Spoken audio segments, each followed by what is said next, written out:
All right. For anyone who doesn't know, AJ and I have been talking for the last 10 minutes, and we basically just did this entire show without you guys. Oh my God. This is like last Wednesday all over again. Oh my God. We really just did like the whole show by accident. It was pretty good too. There's no it was so good. I wish you guys could have heard it. It's not going to be anywhere near as good as when we weren't recording. We nailed it that first time, though. Sorry, I wish you guys could have heard it. Yeah, it was pretty good.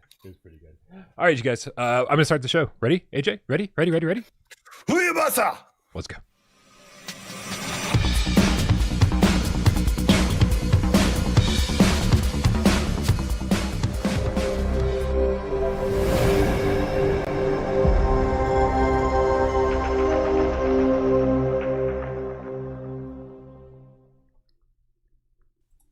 This is PSVR Gamescast Live. We film live every single Monday, Wednesday, and 2 Eyes Friday right here on YouTube. We do it live 6 p.m. Eastern for your viewing pleasure.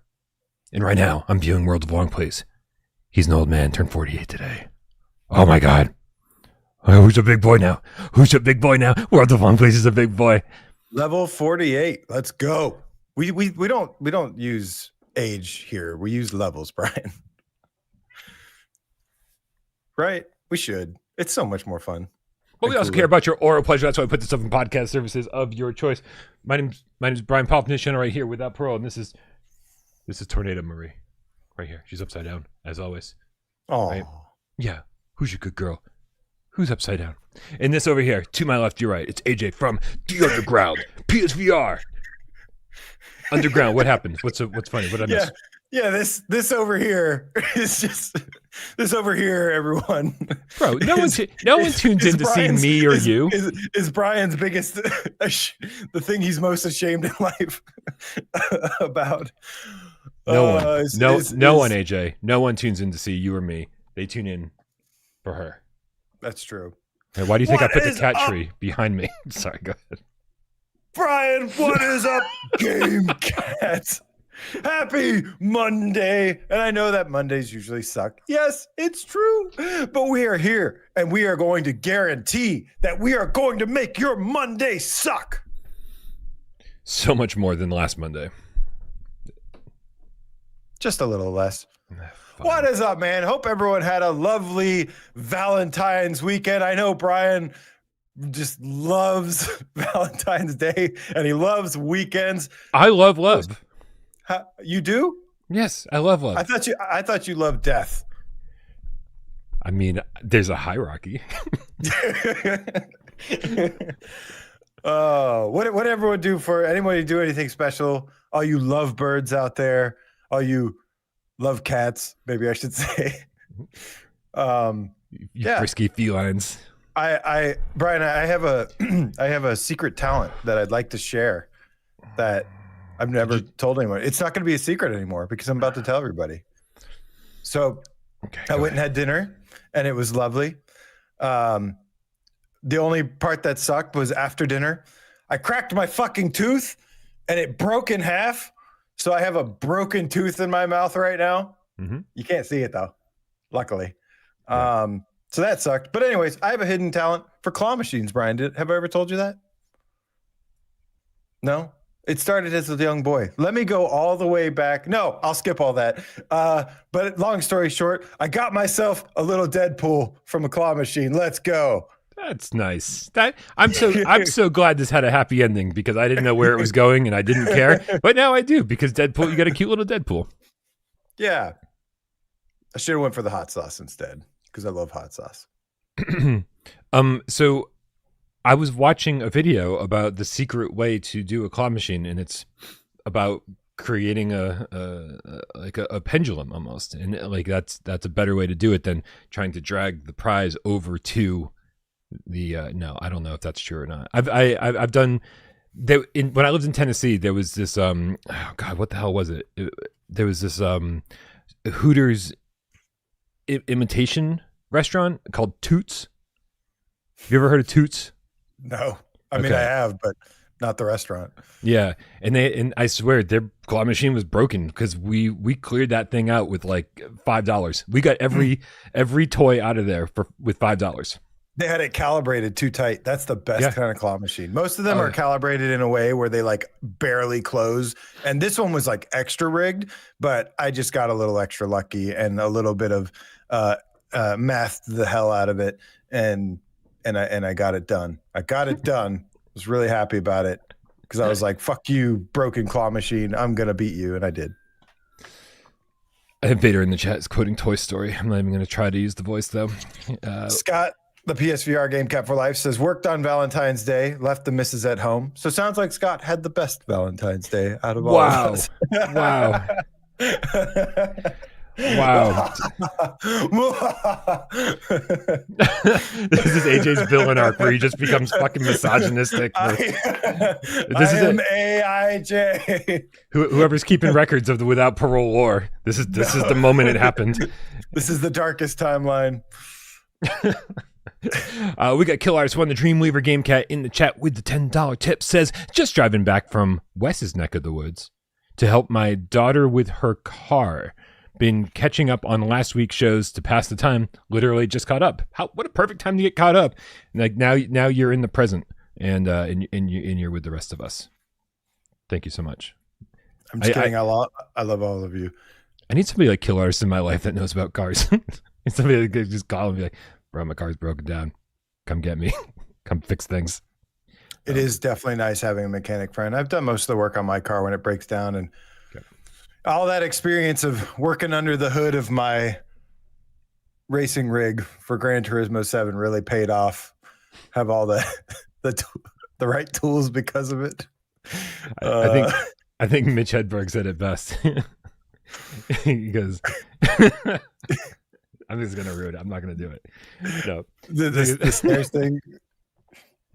No, what's that? I have actually been under my rig and like working on it, like with tools, and you know, we're all about immersion here. So like I'll get like a can of oil and I'll pour it all over myself and I'll play some like music, like have some radio going and like be like working on it, you know, get really, really into Gran Turismo, man. Really into that.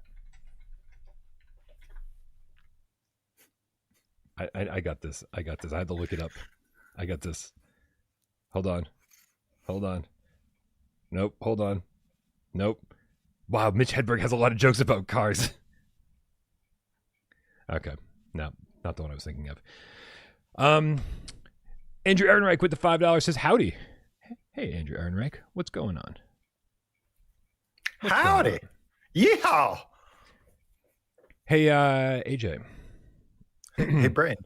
Earlier today, I was talking to Nick Mulo, and he was like, "Did you guys get a PSVR2 survey?" And I was like, "No." Did anybody out there other than Nick Mulo get a PSVR2 survey in their email? Because Nick Mulo got one. I got a weekly update. Yep. It said marathon controller. Nope. All right. So, guys, this is a very, very simple PSVR2 survey. I'm going to post the link to it in the chat. Oh, no. It's too long to post in the chat. That's something I didn't consider. Oh. Put it in the Discord. I'll post it in the Discord. Or in a comment after. Go to the comment section after the show. Fill out that survey. AJ, tell them how much you love PSVR2. What's up? Can you do me a favor and throw this in the? I shared the link with you. Can you throw it in the general chat on Discord? And then I can't really move around on Discord the way I want to during a show. Aye, Captain. Thank you. All right, so he's posting it in the Discord, and we're going to do it live here on the show. Okay, so we're going to go over here, and then we're going to go over here. Here it is. Let's see here. Fire Jim Ryan. Oh wait, it's too late for that. Too late. Right. And you know, we got a good replacement. We got one of the best replacements we could have without Shuhei being around anymore. Oh, and it's directly about PSVR 2. I'm so glad you were paying attention when I brought this up. Right. Okay. That's not what you pay me to do, okay? You're right. For what I pay you, I should not expect anything, because that's how much I pay you.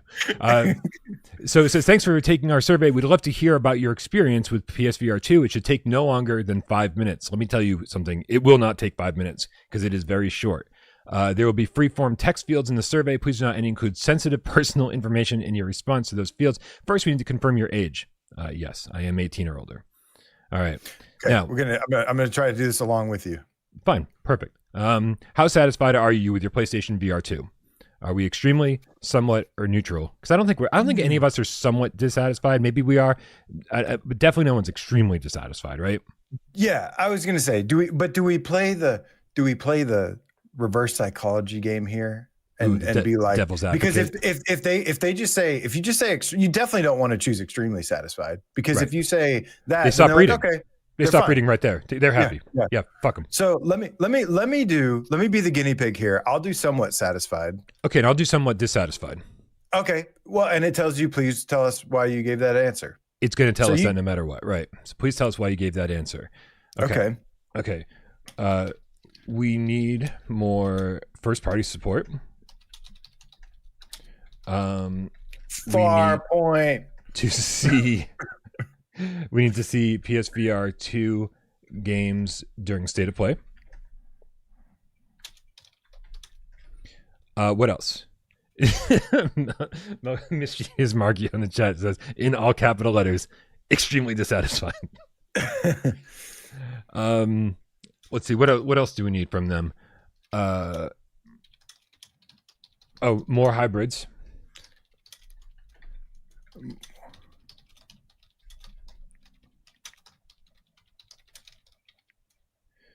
What else? I'm looking in the chat. I'm making sure I'm seeing what you guys have to say here.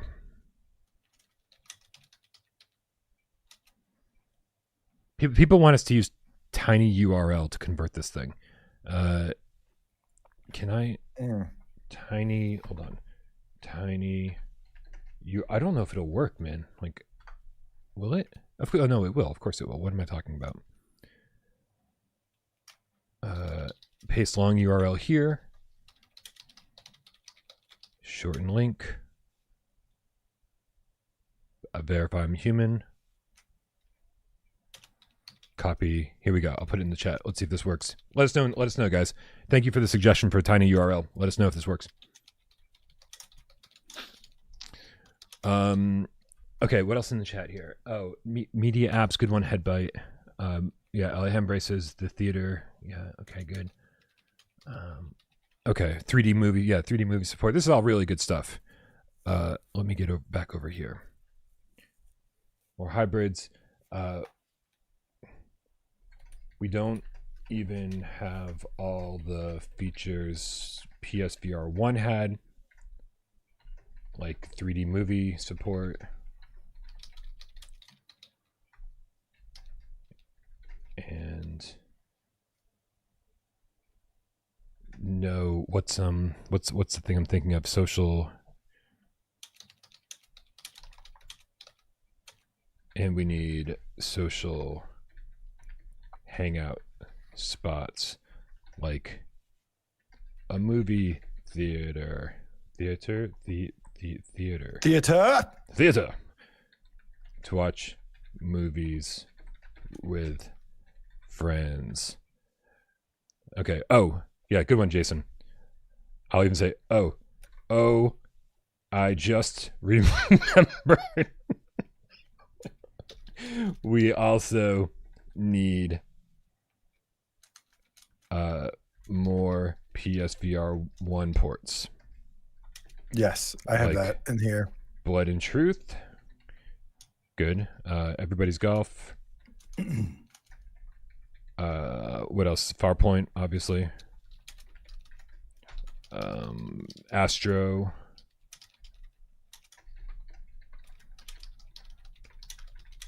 Oh, Eclipse DJ. Fucking yes. And most of all, in all capitals, media, molecules, dreams. All right. Oh, Rush of Blood. Yeah, good call. Good call. You guys are on top of your shit. This is why we're doing it live. Okay. Good. All right. Next. All right. Oh, are you still typing? I hear you still typing. Yeah. Let me know when you're ready to go to the next one. Okay. Almost done. Okay. While you're doing that, I'm going to give a shout out to Matt Vegan with the $2 says, you'll love Crazy Claw app. Go get some affiliate links. What? I'll look it up. Well, maybe I should look it up right now while AJ's typing. I need affiliate links. Gamecat with the Australian $20 says, Struth Cobber, you all sound so bloody happy today. Is it because you played Titan Isles co-op? How freaking fun is it? We'll get there. So awesome. So either of you watched Send Help yet? Oh my God, such a funny film. I've not seen Send Help yet. I can't wait. It's on my list. But at this point, I might wait for it to come home to streaming services. I think I need something really, really, really like super scary or super awesome for me to be convinced to go to a movie theater, right? Maybe go on a date or something like that, like be social for once instead of like hanging out with you guys all the time, maybe take someone to the theater and have a romantic night. Now that Valentine's Day's over and there's no stress about that.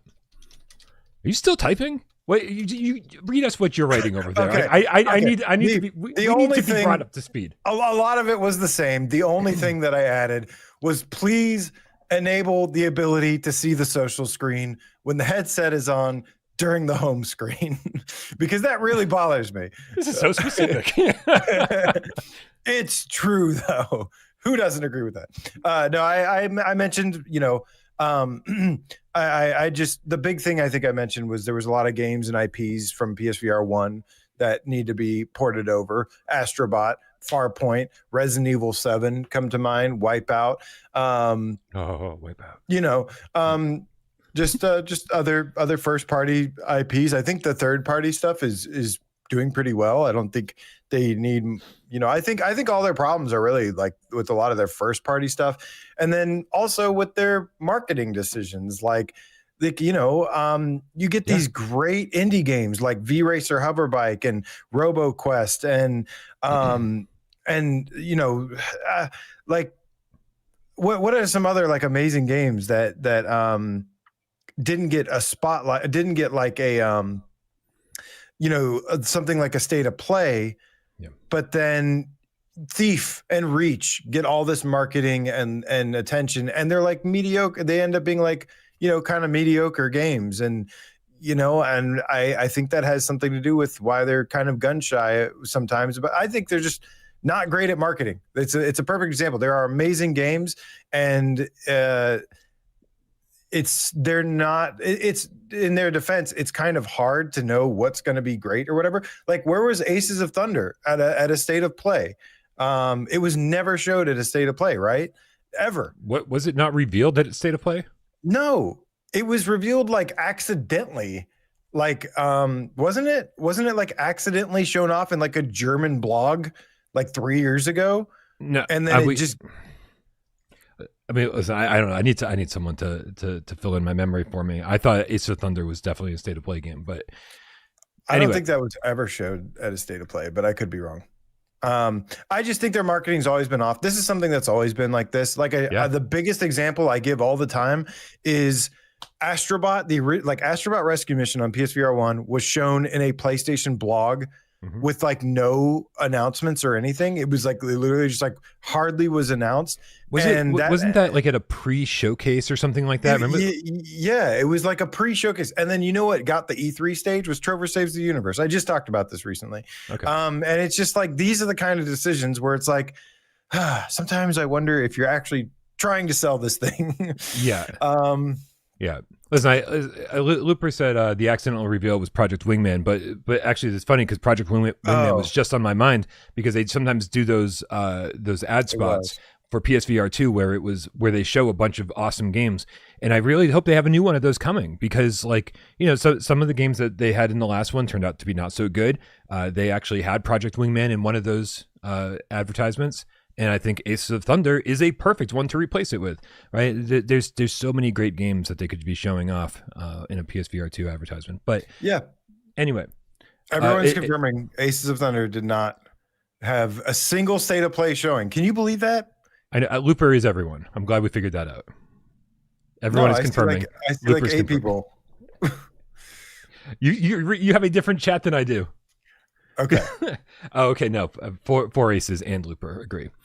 And my memory is super faulty, so I'm trusting you guys on this. But you're right. No, listen, state of play. They've never been great about state of plays. We only get like 2 games max at a state of play usually, and then like we have this 60-minute state of play and we get nothing. So trust me, I agree. Their marketing needs a lot of fucking work. Their biggest success, I think, from a state of play ever was probably Legendary Tales, because that was a game I had never heard of that ended up being really big on our platform, and that was like an indie game from a small studio, out of Korea, and like that was like a prime example of like, hey, you got it right this time. Yeah, like this time. And again, there's been other times. We can't just focus on the bad. They have done some good things, like Microsoft Flight Sim. It showed up as the announcement, but it just had the little VR logo. There's been some awesome things, but yeah, it's just very 50-50 when it comes to like their marketing. Yeah, listen, I personally I think that they could have sold 5 times as many PSVR2 headsets. They could easily crack 10 million at this point if they had just done the right kind of marketing, and if they had just done a little bit more with the hybrid stuff, right? There's a couple key titles I think that if they had put a little bit of money into, the VR could be taking off a lot faster than it did. That price point and no backwards compatibility were a pretty big deal to a lot of people. Yep. All right. So wait, did you finish reading what you wrote? Yeah. Okay. So we're on the next page then. Ready? Yep. Okay. We got how satisfied with you are with the following aspects of the PSVR2. Now remember, you're going to be on the slightly more positive side, and I'm going to be playing devil's advocate here. Okay. So games recently released for PlayStation VR2. I'm going to go somewhat dissatisfied, even though I'm somewhat satisfied, IRL, right? Yeah. Since October, November, we've had lots of good games. I'm going to go somewhat satisfied. Okay. PlayStation VR2 games not available on other VR headsets. Well, wait. Games released recently for the PSV? Overall, wait, did you not have library of games first? No. Games released recently for the... My first thing says overall library of VR2 games available. What? That's my first one. I don't even have that on my list. Wait, what's your second one? Gosh. Games released recently for PSVR2. Okay, and then gaming performance? Then games not available on other headsets. What? How do we... Comfort of the headset? Those are the bottom 2. Bottom 2? Oh, wait. I do have overall library. It's right here. It's just second from the bottom. Why are they in different order? Okay. Okay, whatever. I'm just oblivious. That was dumb. Okay. So we can't bot the shit out of them. Right. Okay, so PlayStation VR2 games not available on other VR headsets. I'm going to say neutral, because if we're saying they're asking us to value exclusives, right? And I don't care that much about exclusives, but if they're asking us to value exclusives, then I'm going to say I'm dissatisfied. For games not available on other headsets, or which one? Yeah, I'm going to say extremely dissatisfied, because they're mostly on other headsets. Besides, okay. I mean, in some way or another, I'm dropping Gran Turismo. I'm dropping mine down, because again, they're asking me to care about something I don't care all that much about. I don't care if games are on other headsets, right? But what the games that are actually exclusive to PSVR2, and there's a handful, and the ones we have are amazing, but there's only a handful. Gaming performance, like speed, graphics, sound of your PSVR2. I guess I'm going to say somewhat satisfied, because when developers actually utilize what it's capable of, it's awesome. Yeah, I'm going to say extremely satisfied. Okay. Now, with the PlayStation 5, what it's capable of versus my really expensive PC is absurd. Like Aces of Thunder ran better on my PS5 than it does on my very expensive PC. Comfort of the headset. I know. Ooh. I'm gonna go somewhat dissatisfied, because I'm somewhat satisfied, right? It's not as comfortable as PSVR 1, but I haven't even put my globular cluster on, and I'm kind of okay with, with how it is. No, because it's still in the box, just like the yeah, and if you're okay with how it feels, I wouldn't even use the globular cluster thing, because I want it to be better. Like I want it to be. PSVR 1 was awesome, and if this brings it closer to the PSVR 1 level of comfort. No, not for me, but interesting. But I do think for other people using the headset, I think it's probably better. I think it makes it easier to share and for like newcomers to put on the headset and use it. For me personally, I prefer the lighter headset, but it's not bad. It's just, I don't know if it didn't make a huge difference for me. I think the weight that it added kind of counteracted the like balance of everything that it gives. For Aces, I fucking took my HOTAS out of the box to play Aces of Thunder launch day. Okay, so relax. Okay, not everything's in a box still. Also, I saw somebody in the chat looking for the link, so I posted it again. Nice. Everybody should be doing this. Everybody should be doing this, right? We want to make our voices heard and utilize that comment box after each of these sections, because it's so important for us to tell Sony these things, right? They don't often give us an opportunity to. Nope. So I got overall library of PSVR 2 games available. I put somewhat satisfied. Yeah, I have to say somewhat satisfied. It's better than it gets credit for, as always. Right. If we had more first party games or backwards compatibility or whatever, I would be extremely satisfied. Extremely satisfied. Yeah. Right. But it wouldn't take me that much more to be extremely, but we're definitely not there. And then overall ease of PSVR 2, ease of use. I mean, it's fucking easy to use. It's pretty easy. I'll give that will be. I'm going to say extremely. I'm going to give them 1 just so they know I'm not trying to be crazy negative here. Yeah. Some people might disagree because some people do have trouble, with the sweet spot. We don't have that problem. But some people might find it uncomfortable. Some people might have trouble getting the sweet spot. Other than that, I don't really see it being, overly difficult. Oh no, people are going to find out I don't know how to spell permanently. PERMANENTLY. I think you missed a letter, but I think I got it. Okay. There's no little red line below it. Hold on, would this give me? Yes. Okay, red lines do apply here. So that I spelled it right on the first try. Everyone's going to know that I know how to spell permanently now. This is great. Okay, so anything else you'd like to tell us about your PSVR 2? I'm going to say it's such a great headset, and with the new lower price, and then in parentheses, you should drop it to $300 permanently. Are we going next now? Are we done? Yeah, I'm ready to. Anything else you'd like to tell? Okay. They already dropped the price. I think the price is fixed now. We still need backwards compatibility. Or PSVR 1 classics ported over to PSVR 2, like Resident Evil 7, Farpoint, Astrobot. I'm doing this again. Astrobot, Blood and Truth, PSVR Worlds.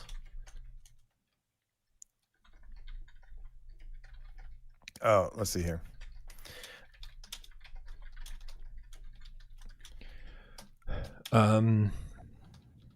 Yeah, I'm doing the backwards compatibility thing. I don't expect them to add backwards compatibility, but again, saying without backwards compatibility, we need ports of all of these classic PSVR 1 titles. Yeah. Yep.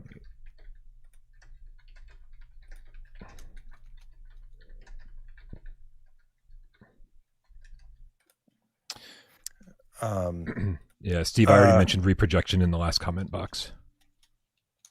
Also, Skyrim, please. Oh, yeah.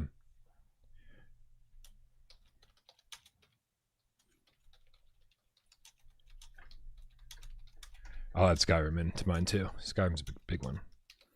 All right. Is everyone doing this? Because here, one more time. Boom. There's the link again for anyone who's just tuning in and wants to get their word to Sony. Again, this takes all of us. Colin Love says ban reprojection. They need to fix their reprojection system, right? Because we on PSVR1 we all played games that in almost every single one of them used reprojection. For 5 years we played games that were reprojected and didn't even know it because we didn't even know the word reprojection. We didn't see it. We didn't have anything to complain about. Only with PSVR2 did they kind of screw up the reprojection system, and now it's like visible. We can see the ghosting. And I know not everybody does, but those of us who can, it's annoying. And so like they just need to fix their fucking reprojection system. Reprojection is kind of necessary. Like it kind of necessary for VR at this point. But yeah, I definitely like it as an option. Sometimes I do play a game and I'm like, I'd rather this have reprojection and like shadows or lighting or good textures. Well, right. But I'm saying like we should talk about later. But what I'm saying is we should have both, right? We should be able to have reprojection, right, and not have it be noticeable. We just like the old days, just like on PSVR1, we had reprojection, sure. and we didn't even know it.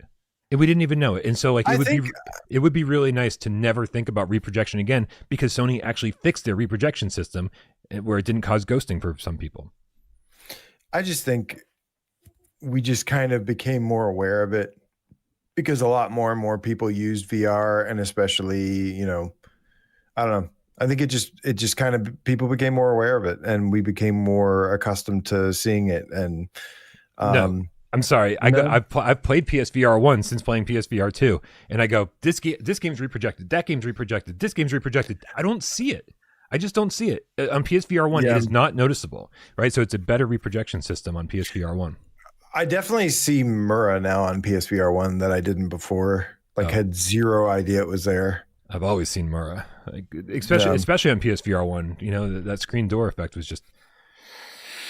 Yeah. Well, I saw screen door effects sometimes, which to me is not the same as Mura, but which it's not. But it depends on the game. It depends. It depends on what game we're talking about in what areas, of course. So. Oh, hey. But yeah, I agree. It could be better, but I don't know if that's something you can just fix. Let's hope so.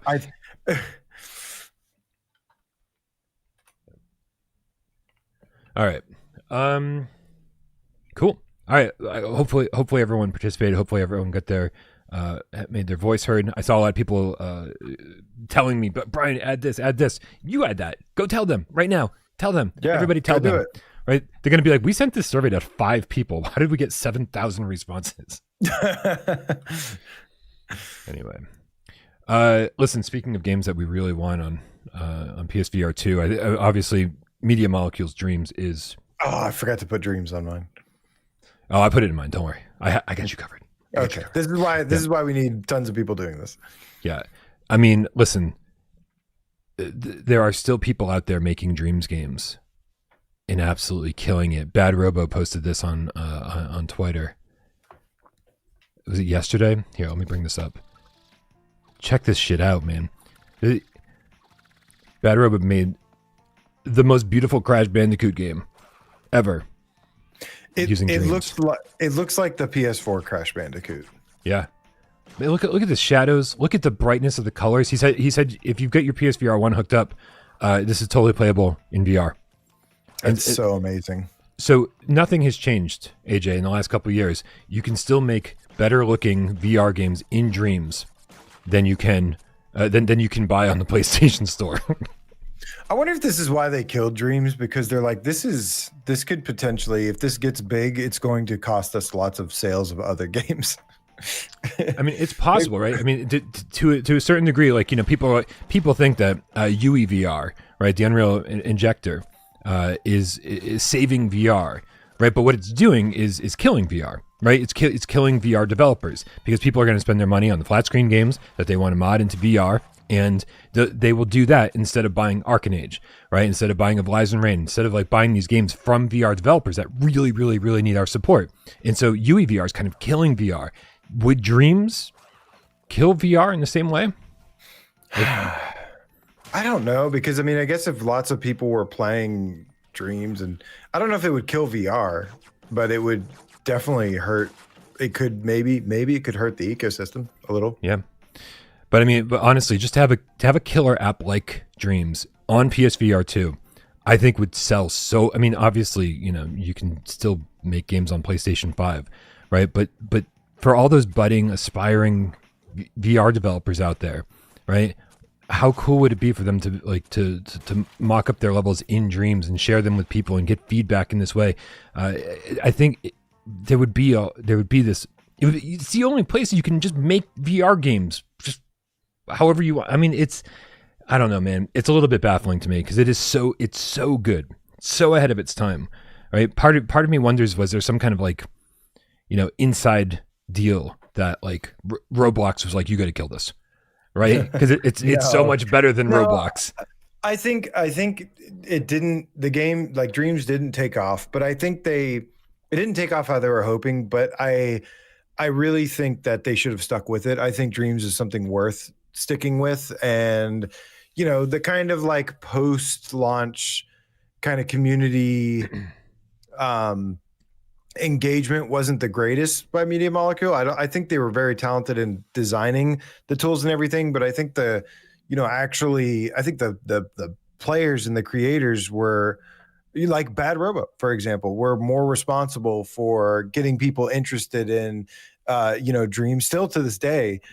Things like that, you know, and like how we covered it when it was out. I would cover it. There was tons of interest for the game constantly, like whenever we made top lists or I did live streams of it, there was tons of stuff, tons of interest in it. So I really think it honestly shocks me that they never even made like a PS5 version and then a PSVR2 version with it. Unless it just lost them. I mean, it could have just lost them that much money, but where they were like, we can't spend another dime on this, but I think it would have been worth investing in. Yeah, I mean, I think so too. They gave Media Molecule like 8 years or something to develop it, and then shut it down within like a year or two of it being a thing. They should have at least given us PSVR2 support before throwing in the towel and saying there won't be any more updates. There's no PS5 version, Brian. There's not a PS5 version. So it's running basically backwards compatible on the PS5, but you do get the benefit of like dynamic resolution and whatever console it's playing on is the power you're capable of using. And so they did make it scalable, right? So you got to wonder, like, is there any chance that they could bring this back on PS6 or something? That's too fucking optimistic, I think. Yeah, it would be amazing to bring it back, like give it another shot. But what is this? What am I even showing right now? I just searched for Dreams, and then I just brought up something I had called Dreams Halloween. All Hallows Eve? Nope. Nope. Okay. Yeah, I don't know what this is. Dreams is still to this day one of the best things I've ever played on a PlayStation ever, and on VR. Both of those.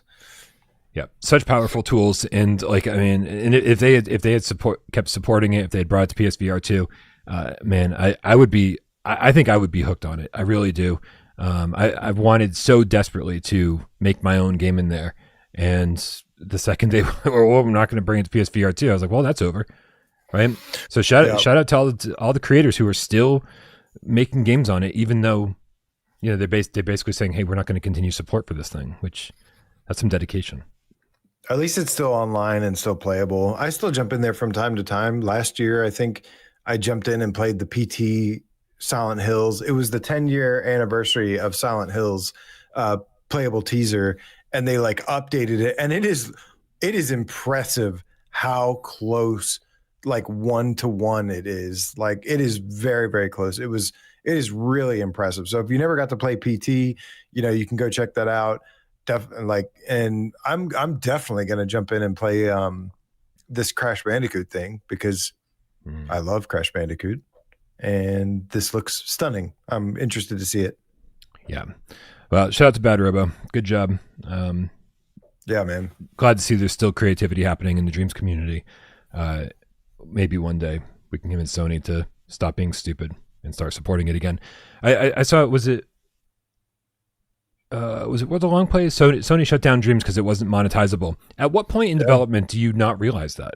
You know, at what point does Sony, you like these guys work on this game for 8 years, and at no point do you say, hey, in order to make this successful, we need to monetize creations. We need to reward people who are spending time in making. You don't think about that while the game is in development, right? It would have been so easy for them to do it, right? To have people who create these full-fledged actual games in Dreams sell it for $2 a pop. You know what I mean? The creator gets half, Dreams gets half, or Sony gets half, whatever.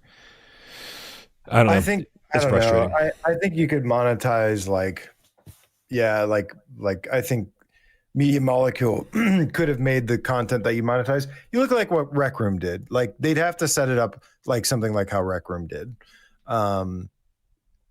Is Rec Room monetized, or just the cosmetics that they sell?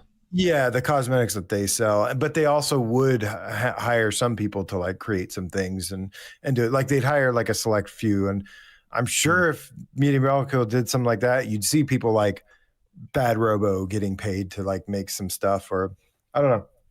There's a way to do it, but it'd be, I don't know. It was definitely made with a lot of nothing but just love and creativity, and you know, for the love of all that, and the art of gaming, and didn't really put enough thought into the money. Sustainable money kind of thought behind it.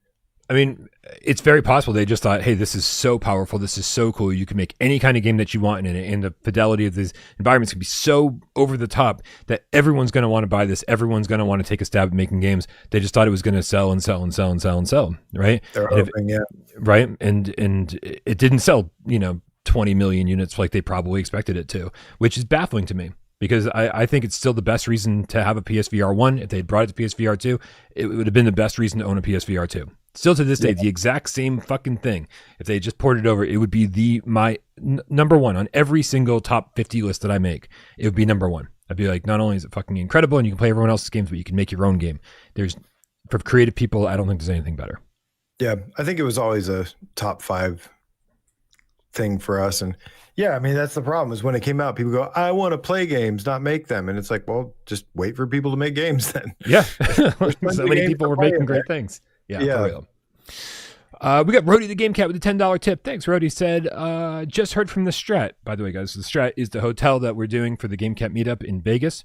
There's a pretty good deal going on. You can still do it. Just if you're coming to meet us in Vegas for a 2026 meetup in April, just follow the link that Rody provided with the discount code over on our Discord. He says we have, as of today, we've booked 2 rooms on Wednesday. That's before the meetup starts. 8 rooms on Thursday. I think that's also before the meetup starts. 18 rooms from Friday to Sunday. 12 rooms on Monday and 2 on Tuesday. So during the meetup, it's very, very concentrated. Nice. Cool. But he said there's still rooms available. So if anybody's still interested, it's pretty good stuff. I don't know, man. I guess if I didn't book my flight, I'd probably try to add a day at the beginning of it all, but I already booked my flight. I don't want to go through the hassle of rescheduling stuff. I know it was hard enough. Do it soon if you're planning, because it's going to get harder and harder the closer it gets. Thank you, Rody.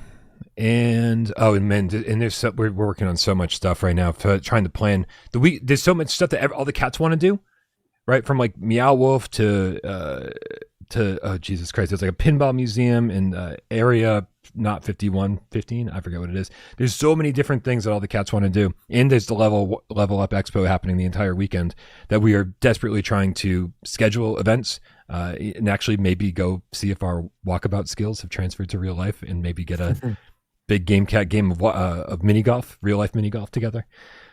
So a lot of stuff happening.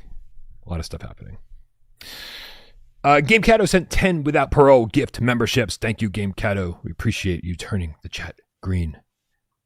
Amazing.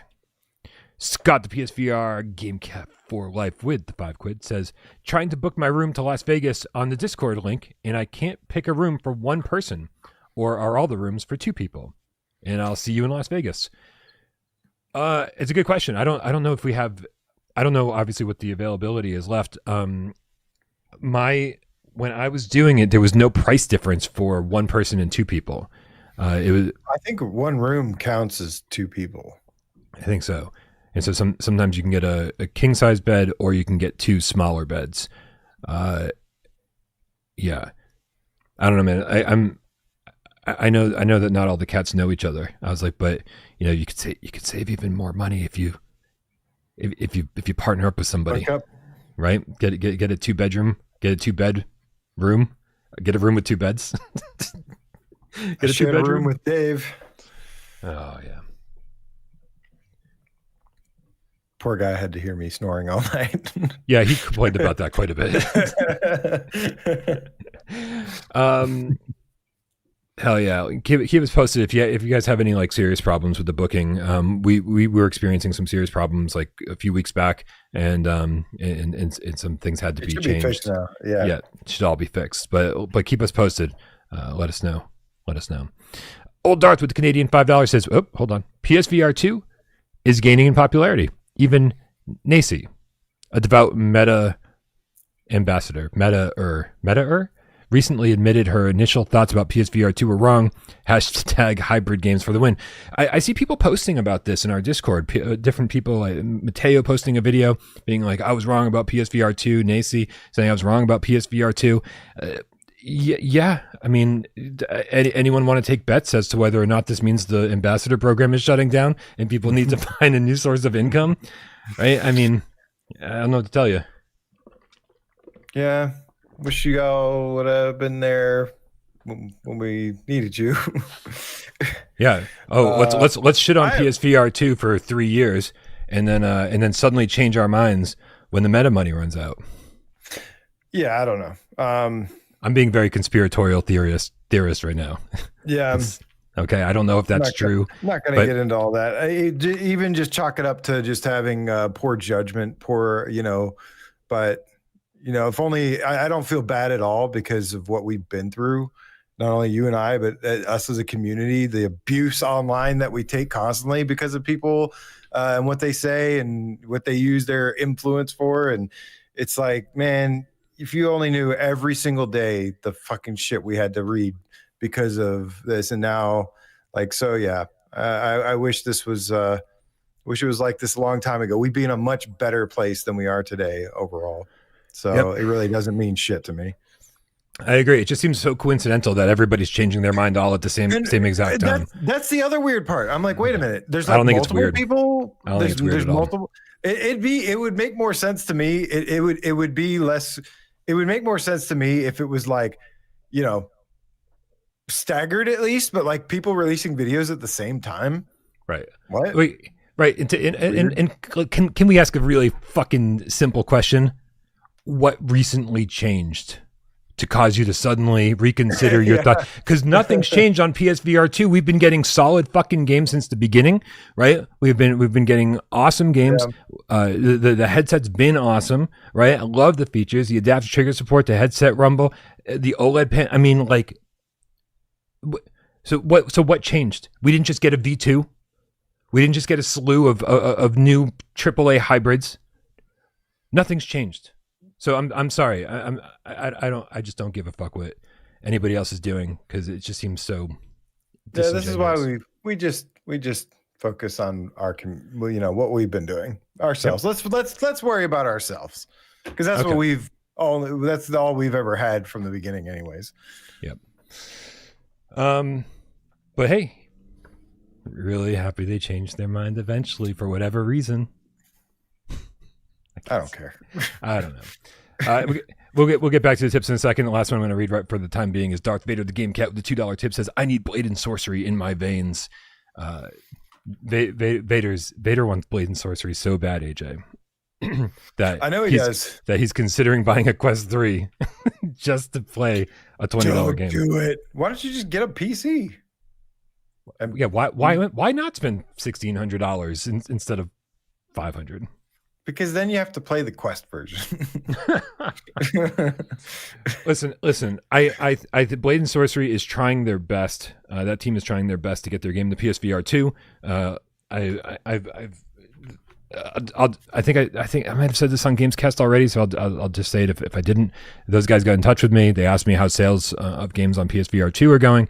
They asked me, are there teams they should be considering talking to in order to help get it ported to PSVR2. I did what I was supposed to do. You guys would be proud. And I put them in touch with good people, and let's hope that they were able to make a deal after they were done talking to me. It would be really nice to have Blade and Sorcery on PSVR2. World of Long Plays is telling us that we need to start doing drama farming. We need to create some fake. We need some great rivalries. Some fake rivalries for engagement. Ooh. Yeah. Oh, Polish Paul. I love the way Steve Irie. Let's do it. Polish Paul betrayed us. We could think of a great story here. It's all Polish. Polish Paul is the mastermind behind all of the other evil influencers out there. All right, it goes all the way to somewhere in the middle.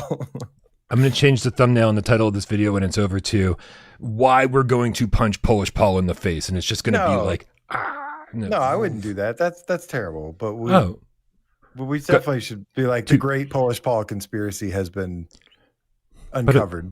But I've always wanted to punch Polish Paul in the face. I don't get to anymore. No, that's awful, Brian. What? But have you seen his face? Angel. Have you seen his face? It's so punchable, AJ. No, it's not. You shouldn't punch anybody, Brian. It's not good behavior. Stop it. What about? Especially not Polish Paul. Polish Paul knows I love him.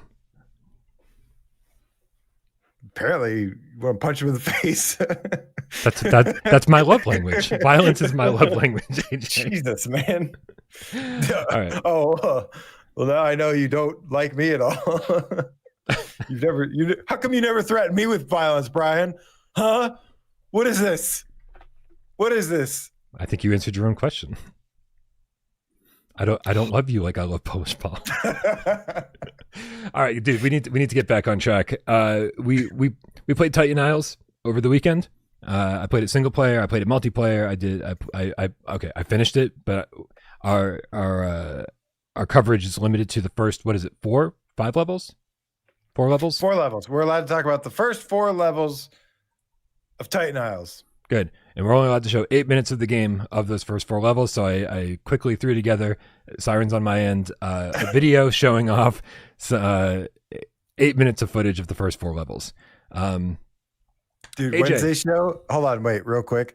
Yeah. Can Wednesday show you title the you and West Day? Can you title it "I Was Wrong About PSVR2"? Oh my God. Yes. What That's up, so Wes? Good. In the That's chat. so good. And then just like do the normal show. Wait, so hold on, Wes. Don't even mention it. Don't even mention it. Wes, you need to send me a picture of yourself holding up a PSVR2 headset, like you're apologizing to, and I'll do the same, and then that'll be the thumbnail, and we'll call Wednesday's show "We Were Wrong About PSVR2." No, you just throw a headset on the picture and it says "I was wrong," big text. AJ, this 8-minute footage is going to be over before you know it. Tell me, we got to talk about our first impressions of this game. If anybody doesn't know, Titan Isles is coming out next week, right? On the, I don't even know, 22nd, 23rd. It's going to be $25. It is by SciTech Games, who made Windlands and Windlands 2. AJ, first impressions. Man, I have a lot of notes here. Go for it. Let's take them down one by one, because I'm sure I'm going to have a response to most of what you're talking about. So I have a lot of pros here. I have a lot of good things to say, and I definitely have some criticisms or some, early on things that I'm like, this could be problematic in the future. First thing I'll say about this is that I really like that this is kind of like a bullet hell game. It feels like a long time since I've played had a good solid bullet hell experience, like real bullet hell. In VR. Did we play the same game? This is I picture maybe it's like bullet heck. Maybe bullet heck. Mini bullet hell. I think it's like bullet. I think it's like, oh, there's a bullet. Watch out.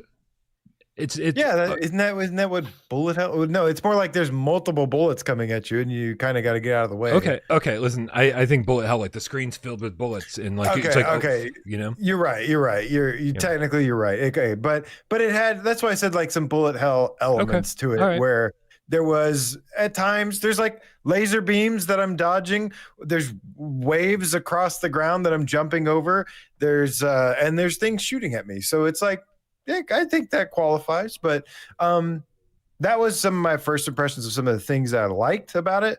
Was like I felt like it had some nice like bullet hell elements to it, I'll say. Okay. Yeah, that's fine. Okay.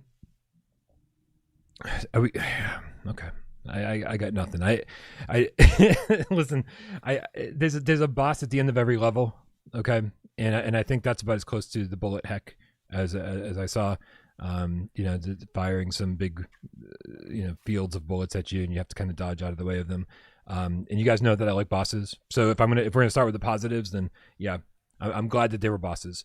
They're not super interesting. I don't think they're super exciting bosses, but to get to the end of a level and have there be something different for you to fight, including stuff that if you're playing in multiplayer, it's usually the same stuff where it's like taking down these orange pieces or shields or whatever off of the boss. And so if you're playing multiplayer and you're communicating, being like, hey, I don't see any more orange shields, like I remember saying to Nick, I was like, what else are we shooting? And he goes, oh, there's like orange cuffs around the legs, because I was like way up above, and so I couldn't even see what I was supposed to be shooting at. So yeah, there is a little bit of that.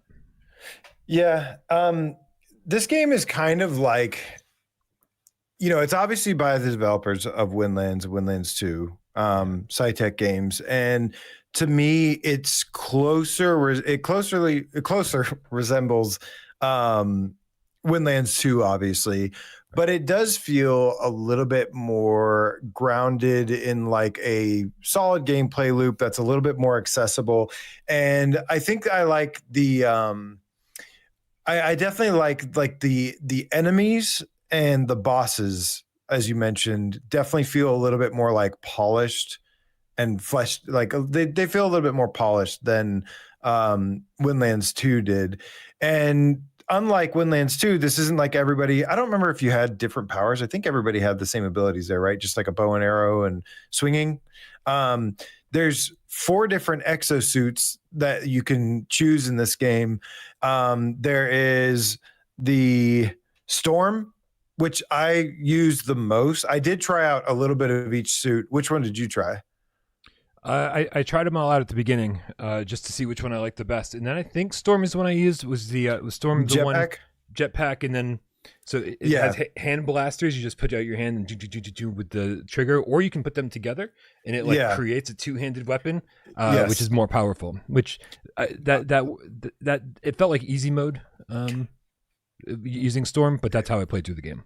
It was kind of fun. It to me, it felt like kind of like you're controlling like a Boba Fett kind of character, like because you have the jetpacks, you have these like you have the guns at first, and I was like, this is not like, this gunplay is not that great, and then like my hands went together and it was a rifle, and I was like, oh, this is so much better. So I was like, okay, so that actually works really well gameplay wise, where if it was just like the hands, the pew pew pew hands, I was like, but having to be able to switch between the pistol hands and then the rifle that comes together, and then the jetpack and everything, that one definitely felt like the best, like kind of starter one. But then there's also like upgrades you can get, which is something else I think is really cool about it. There's a skill tree that you can kind of, as you go through each level, you earn these points, and then you can upgrade some of your weapons and abilities for that class specifically. So it gives you some incentive to like, and some progression.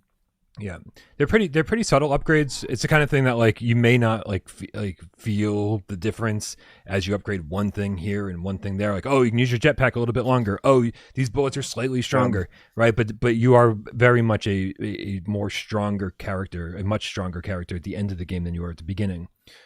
I got to tell you, AJ, though, this I don't want to get into negative territory, but like I do think that It's okay. We can bounce back and forth a little. Yeah, I think the 4 character classes creates more problems than it alleviates, right? Because Really? yeah, I think so, and here's why.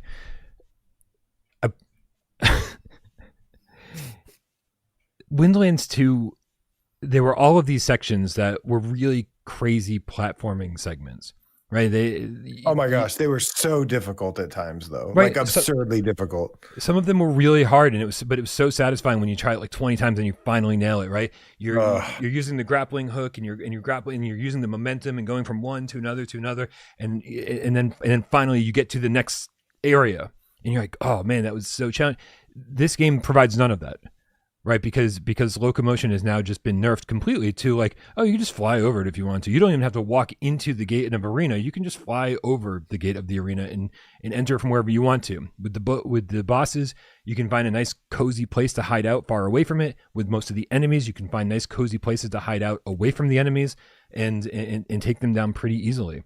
And so like they've completely nerfed the game design, right, from a traversal perspective and from a combat perspective by having these different options for you to get from place to place, right? They've no longer constrained you, right? Which is fun. It gives you that freedom, but it also means the level design goes to shit.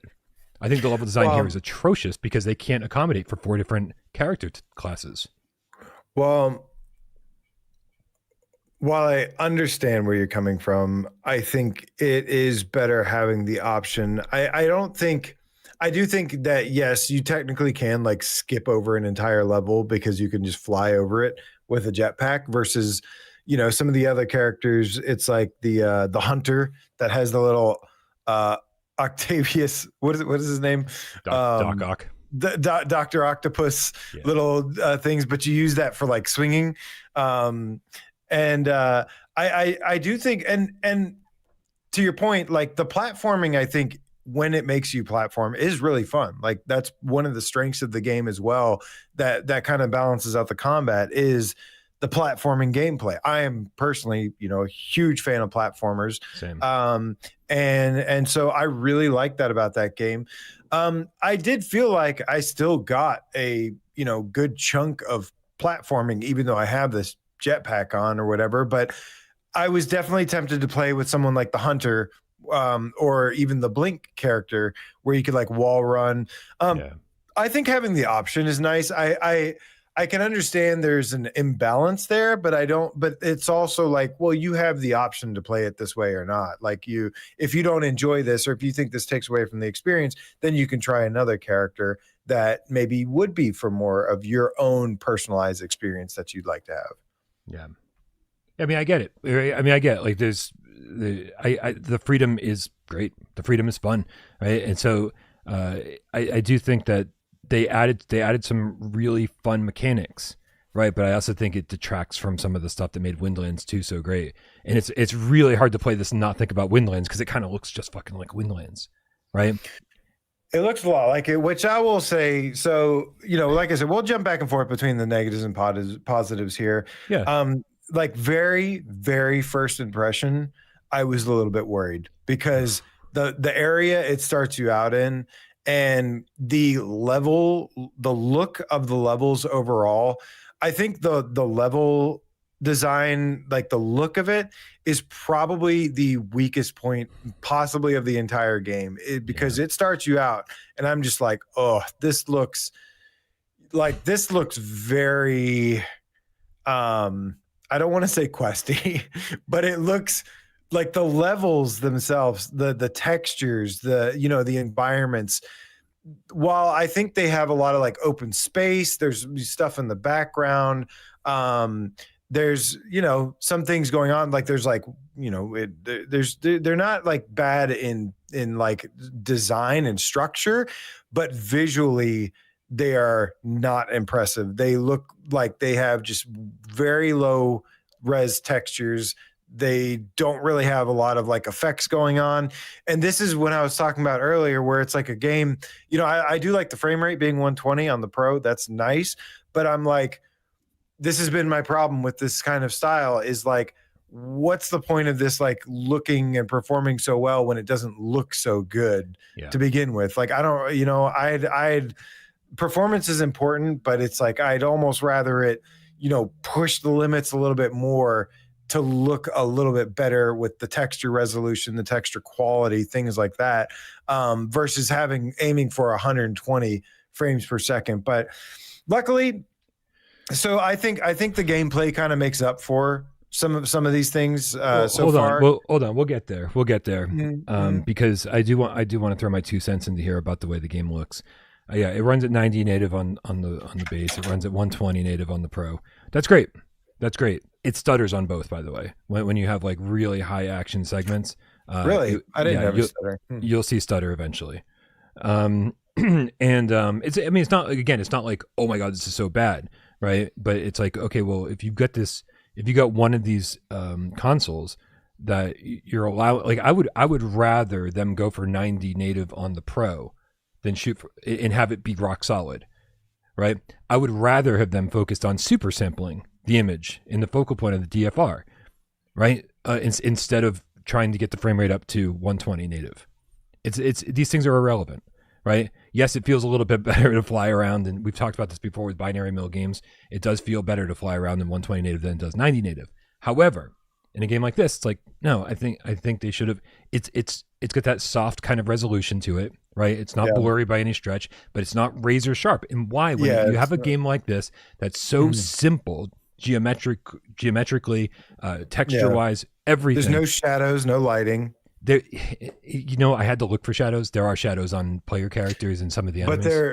But they're like extremely low res, right? Like they're like polygon shadows. They're not great. This game, the way that it is, should have way better lighting, right? It should have like really like strong lighting. It doesn't utilize anything when it comes to the OLED panels, right? It's all very kind of gray and washed out. The colors don't pop. There are no blacks. Everything just looks gray and washed out. And sadly, like I'm for the most part, I'm okay with that, right? Like Walkabout doesn't blow me away when I play it, right? But I think the art is just kind of gross.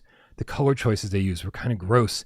From an artistic design standpoint, I was like, and I think the further you get into the game, the uglier it gets. It's just not a good looking game by any regard that I can look at it. I think the enemies and the bosses look pretty cool. I do think that there are some things that look okay. I'm strictly talking about like the levels themselves. I think look very basic, and they just have this this kind of mobile hardware kind of look to them. It doesn't look like a regular console. It's not up to like console quality standards in terms of like environments and stuff. Sometimes you can substitute, high fidelity graphics and textures and things like that with creative art style, but this just looks like the environments look, kind of like just very simple and basic for like mobile hardware. And then it comes off looking like very cartoony, right? It looks low poly, kind of cartoony. And then on top of that, it's not extremely sharp. Like you said, the colors are not like really vibrant. There's no of that the glow. What's the glowing effect? Bloom. There's no like bloom on anything. There's no lighting. Like some of this stuff could be fixed with some, textures, lighting, things like that, and it just doesn't have that. But I don't think it looks terrible though. Especially like once you get into playing, I think the gameplay is, like I was saying, is kind of the strength here. And I do think that I like the enemies. Somebody mentioned like Returnal. I'm not going to compare this to Returnal really, but like to me, it does have this kind of Returnal kind of structure a little bit to it, in terms of like the way the enemies are posted up and they shoot these like multiple things at you. It's kind of like Returnal versus all of the turret enemies in Returnal.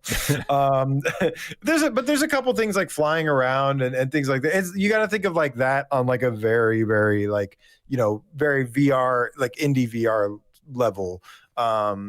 So I think the gameplay, the environments I'm not crazy about, but the gameplay itself, it does have some strengths to it.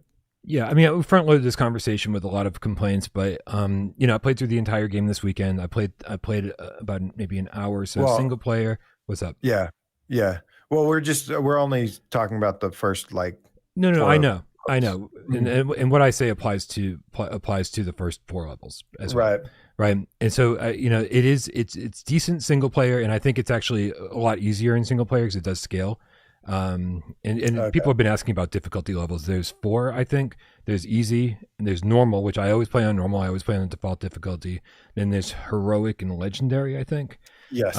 And we turned it up to legendary occasionally, but it ended up with like cheap deaths. Like we're like, I don't even know what killed me half the time, right? And so and it would be like very, very easy until it wasn't, even on legendary, and then you're like, what the fuck just killed me?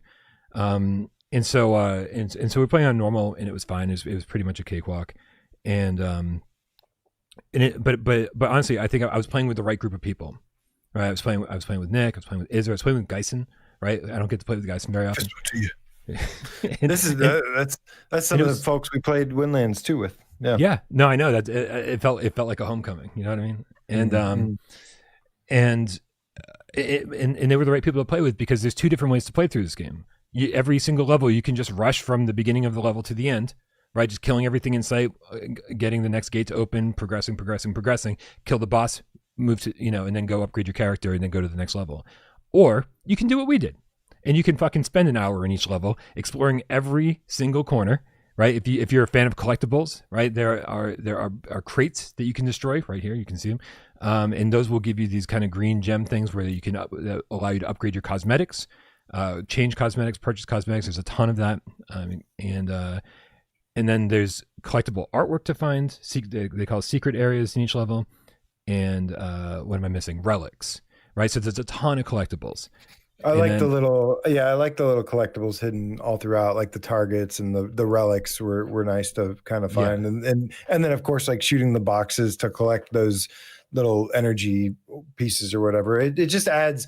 Especially for my ADD brain, like it's like nice to have these things to kind of keep you busy while you're making your way towards the boss, the Titans. Yeah. So if you're with the right group of people and you all have the same mindset, you can spend a lot of time in each level and just kind of like, oh yeah, I found this over here. Everybody, oh, where are you at? Okay, I'm gonna follow your voice. By the way, the in-game voice chat is very strange because it is directional. But it's either all in your left ear, all in your right ear, or in both ears. It's not, there's no in between. And so you're just like, you turn your head until you hear somebody's voice in both ears. And you're like, I'm going that way. I'll see you in a second. Like, I'll catch up with you. Yeah. So it was decent. You know what I mean? But I was just kind of underwhelmed the entire time. And nothing ever wowed me. Like here's a game that every level ends with a boss. And I was just kind of like underwhelmed the whole time. But with friends, I was having fun because we were shooting the shit and laughing and, playing a game together and working together to defeat bosses and, trying not to use all of our continues that you share, because whoever used the last one was going to get a lot of shit. So I mean, listen, we've front loaded the conversation with a lot of negatives, but like, it's not a bad game. I just think it was a little bit underwhelming. I started off with positives. I think it's like so far. I think it's pretty okay so far. Like I think it's solid so far. I would even say good. Definitely. Like I said, I have my complaints, but I also have a lot of good things to say about it. I think the biggest disappointment obviously comes from like just us as console gamers. We have a certain expectation kind of a certain level of quality in certain areas. And this game does some really good things in some of the areas that we really like. But then there's also some other things that are really important to a lot of PlayStation gamers, a lot of PSVR2 gamers, that it doesn't, hit those marks. Maybe on other platforms, those wouldn't be as much of something that people pay attention to. But on our platform, they certainly do. But I do have to, like I said, we're going to bounce back and forth here. I definitely got to ask you about something here in a second, but I do want to give a shout out to, sometimes when a game kind of touts its own features or something that it has, I'm like, okay, well, I'll kind of be the judge of that. But one of the things it said was that, it's got a voice acted, cast or whatever, and it has, original soundtrack.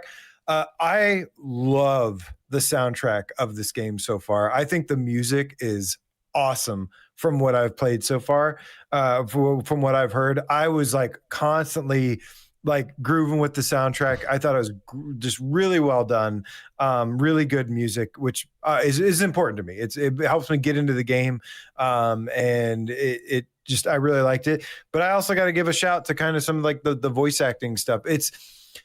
It doesn't like the voice acting, the dialogue, the stuff, it doesn't like, hasn't like blown me away yet. It's still kind of early, but I thought it was like pretty solid. Like usually I'm just so used to like terrible voice acting in so many games, and especially like indie projects, where like I thought like some of the writing, some of the humor in this was actually pretty well done. And like this feels like it feels like this is kind of like a universe of its own, like its own kind of world that you're in some way. And I don't know, to me it had kind of like this almost like Star Wars kind of influence to it, with the way that some of the characters and some of the world enemies.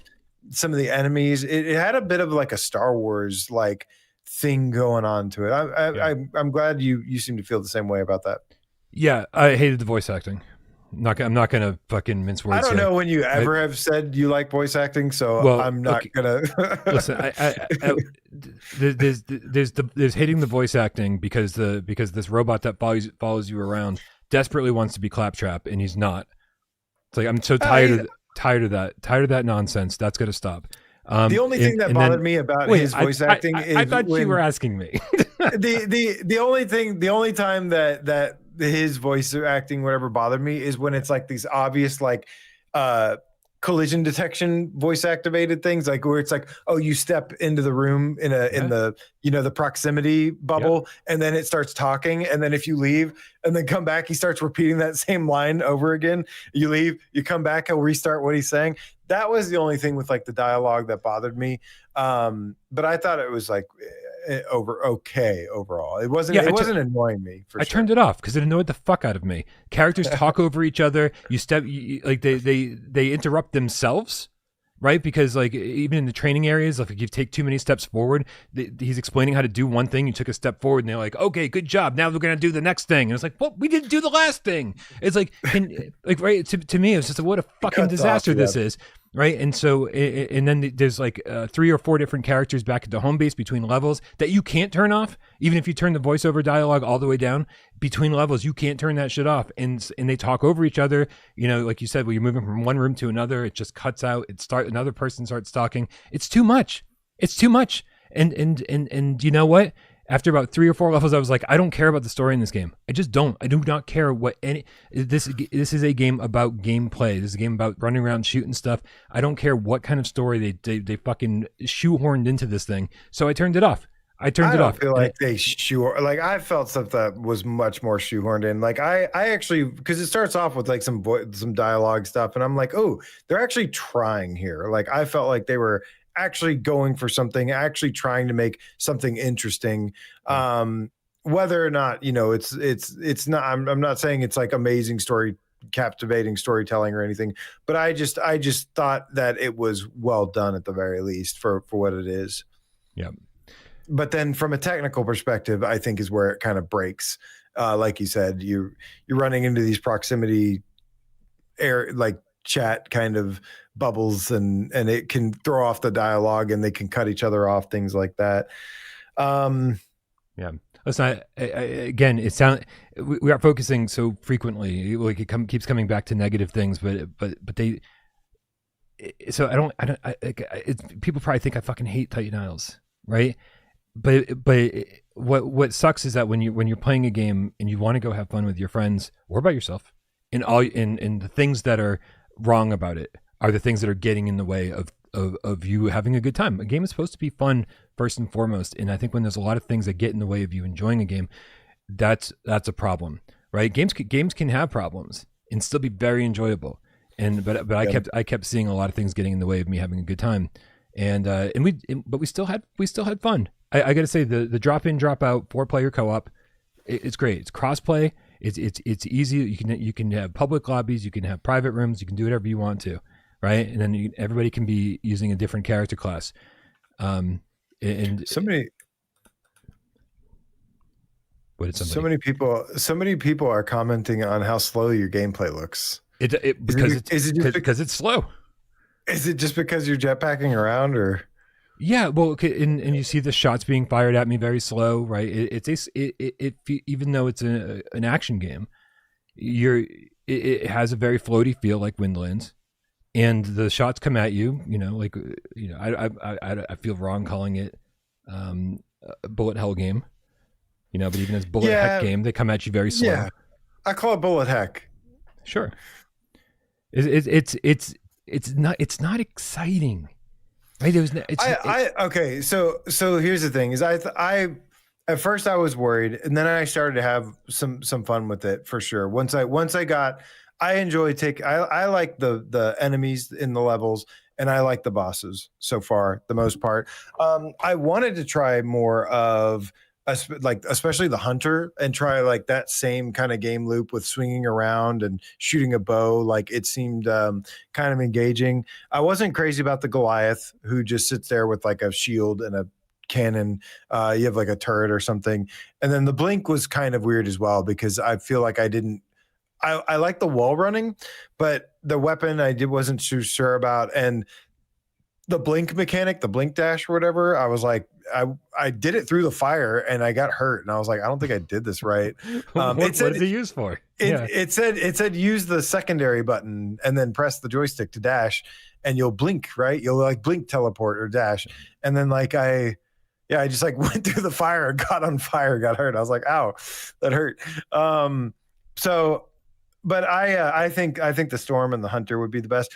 My worry is that while I started to, there were definitely things I liked about it. Like I said, I was getting these like fun, kind of shooter game vibes from it.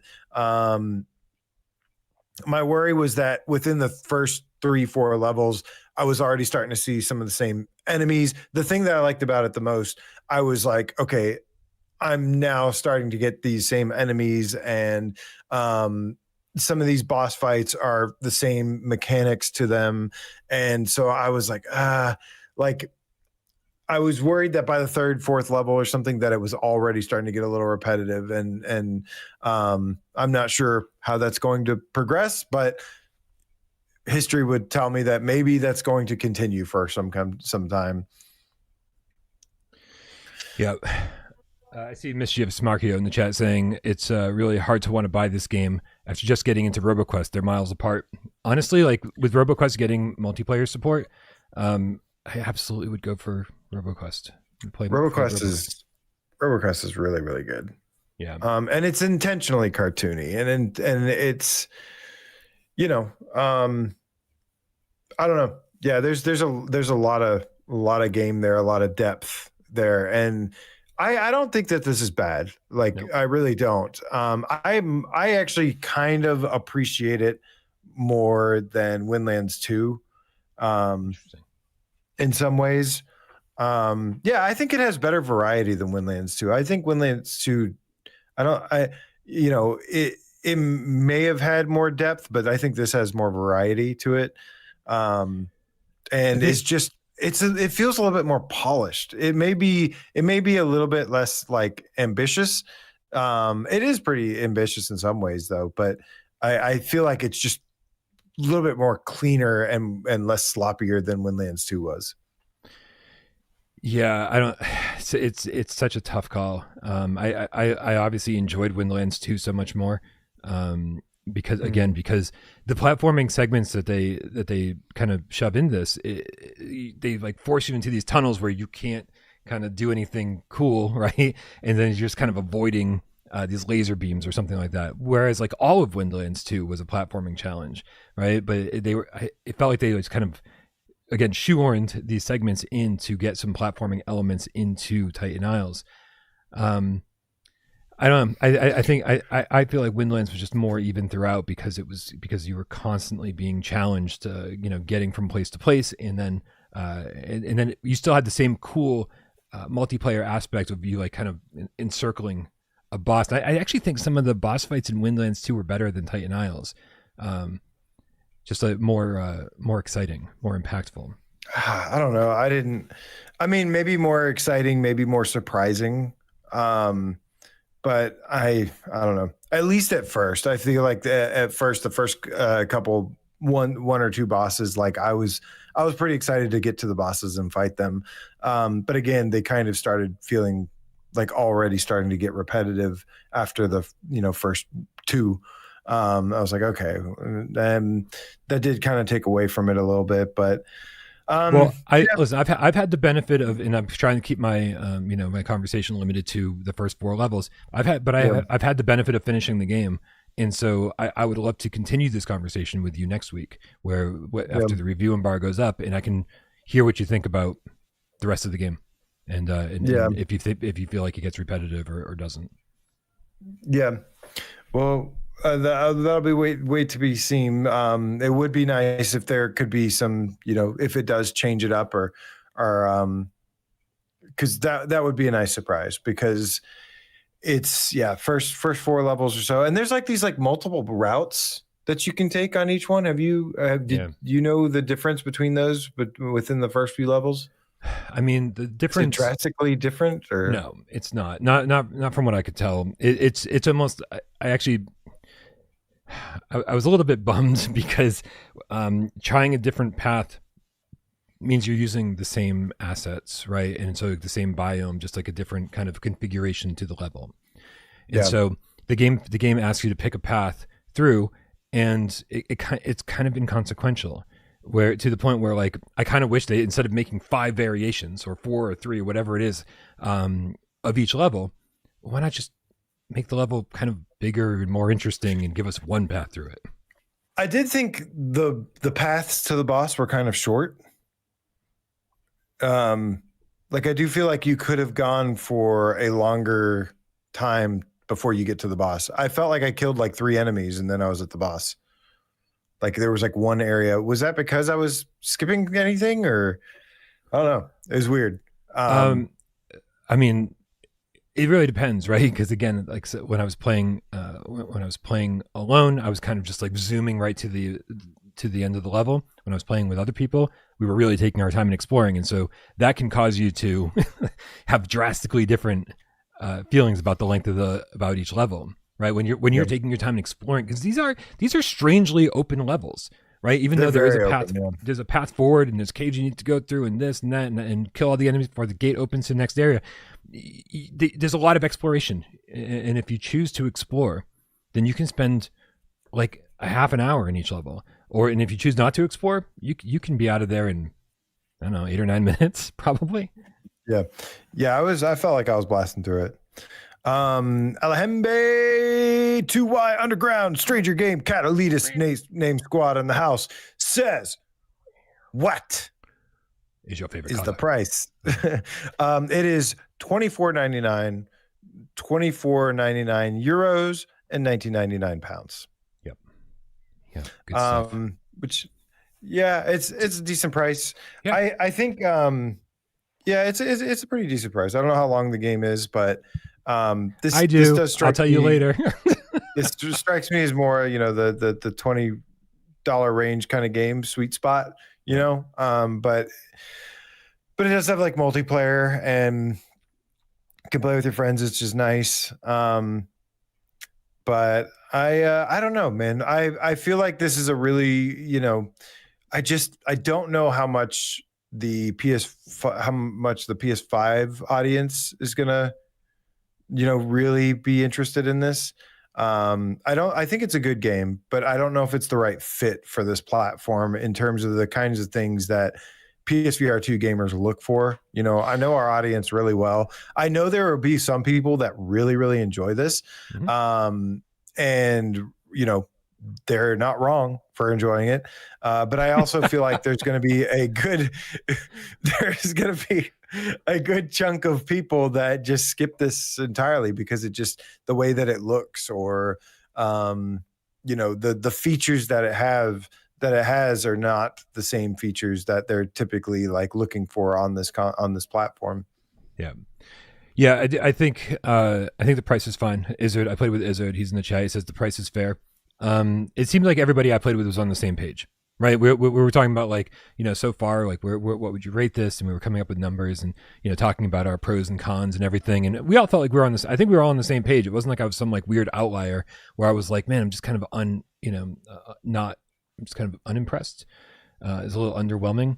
And it's like, and I don't think it would have taken too much extra effort for it to be a little bit more, a little bit more honestly impressive. I think lighting, textures, you shore up that level design a little bit, make it pretty to look at. Super. Get rid of the 120 native on Pro and focus on super sampling, and so it's razor sharp instead of just default resolution. Make it razor sharp. Update those textures to something nicer, and up the contrast. Give us some dark blacks. Like it would have gone a long way visually, because there is like there's nice environments, but they're just not impressive to look at. Like there's the water is like literally just like a flat, like it's just not it's not impressive to look at the level design. But I do like like I said, I like the bullet heck thing. I like the moments where I was dodging a laser as well as ground and pound shockwaves, and while other things while drones were shooting at me. I love the soundtrack of it. I think the soundtrack might be my favorite. I would probably buy the soundtrack. Wow. I don't know. I got to hear the whole thing, but I love the soundtrack of this game. Yeah. I think the enemies are pretty cool in it, but I think that's like the best things about it, really. As I just think when you're looking at 4-player co-op games to play together, you look at all your options, and I think that I don't think this is a bad option, right? The exploration is fun. It is. I clamor for boss fights, AJ. I desperately want more boss fights in video games, and they give us one at the end of every single fucking level. And so, there are some really nice positives here, but yeah, again, just a little bit underwhelmed. This was not the evolution of the Windlands formula I was hoping for. In fact, I think it was one step forward, 2 steps back for me personally. But while we're on the topic, I do want to say something very important. I want to make sure you guys fucking know that, as I've always said on Without Parole, like I want this to be a soapbox for not just me and AJ and Wes and Miles. Like I do value everyone's opinion, right? And I don't want anybody to be scared that like, oh, I'm not gonna like you if you have a different opinion than me. Like I always like hearing people who are like, especially like this happened when Reach went down, right? And I was like super unimpressed with Reach. And other people were like, oh man, like I really liked Reach. Like I was talking to somebody recently who was like, I like Reach so much better than Of Lies and Rain, and you loved Of Lies and Rain. And I was like, it's okay to say that, it's okay. Like I totally respect other people's opinions. And I just want you guys to know that, like, just because you guys like something more than me, or if you guys could hate something that I like, that's the fun part of this. Debating about video games is what I like, right? And so, like, just if you disagree with me, then tell me, and then let's have a discussion about it, right? Because I think that's fun. I love talking about video games. I've always loved talking about video games. Like, I even engaged in the schoolyard Sega Genesis versus Super Nintendo, debates, right? They were the console wars of like the 90s, and like I didn't do that. I just really liked Super Nintendo, but I didn't bash the Sega. I didn't bash anything else. I just really liked my own thing. But I think it's fun, right? I think it's fun when you do it respectfully and you're not like, fuck you, you're a fucking idiot, blah blah blah blah. I don't know. I don't think there's debating about video games is fun. It's fun, right? I think people take it too far sometimes, right? And then they start throwing personal insults. But I'm never going to do that. Like I want to have debates about games. I want there to be a difference of opinions, because I think that's when conversations are fun, right? If we're all just sitting here and agreeing about everything all the time, God, that gets boring so fast. I mean, I'd like that to be the case, because that means that we're just getting really awesome stuff that everybody agrees is awesome. I don't think there's anything wrong with that. But at the same time, it's like I said, it's great. And I didn't even realize this game had bHaptic support. I'm sorry I missed that. I fucking love bHaptics Fest. Like I really, really love that thing. Yeah. And I totally missed that this had that and wish I got to use that. So sorry, I hear some people saying it's good with it. I'm sure it probably is. Everything's better with the bHaptics when it's like, well, almost everything is better with bHaptics when it's natively supported with it. Gamecat with the Australian $10 says, Struth Cobber, have you ever considered live streaming the Gamecat Meetup in Vegas? That would be cool, as I'd so fly over and come if Oompa Loompa wasn't in charge right now, damn it. Oh man.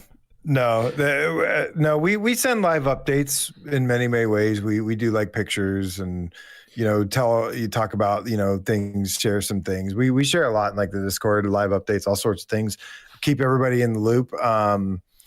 But there's a lot that goes on. It's best to have just like the more polished, edited version of it all. AJ's saying that because he knows I'm the one who's going to have to edit it.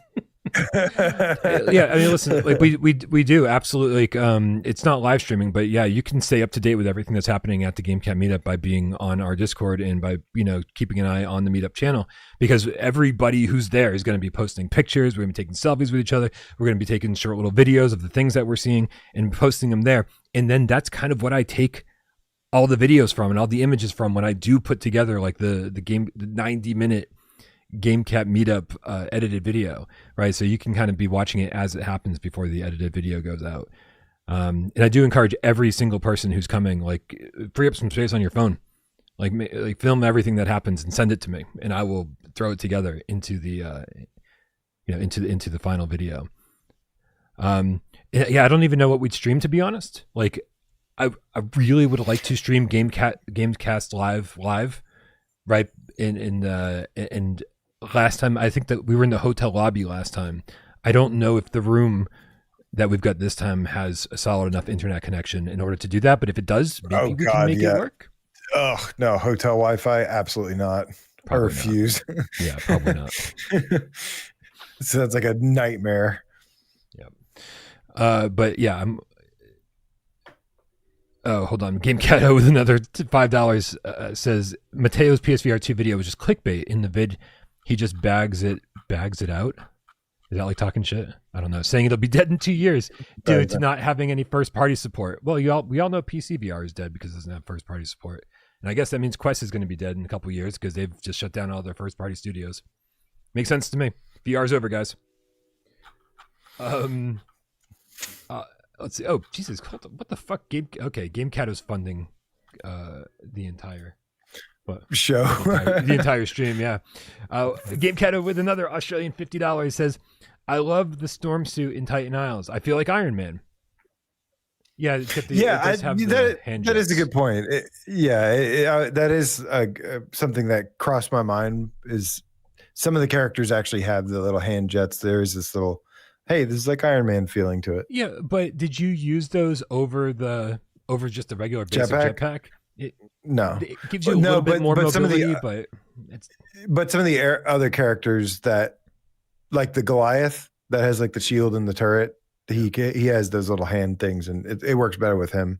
Did you use Blink at all? Yeah, a little bit. But Blink was the one that you fire by taking the thing off your chest and then aiming it and letting it go, right? Yeah, I didn't like that weapon. Bro, that got fucking so tiring after about the 5th enemy, and I was like, I'm not playing the whole fucking game like this. This is ridiculous. No.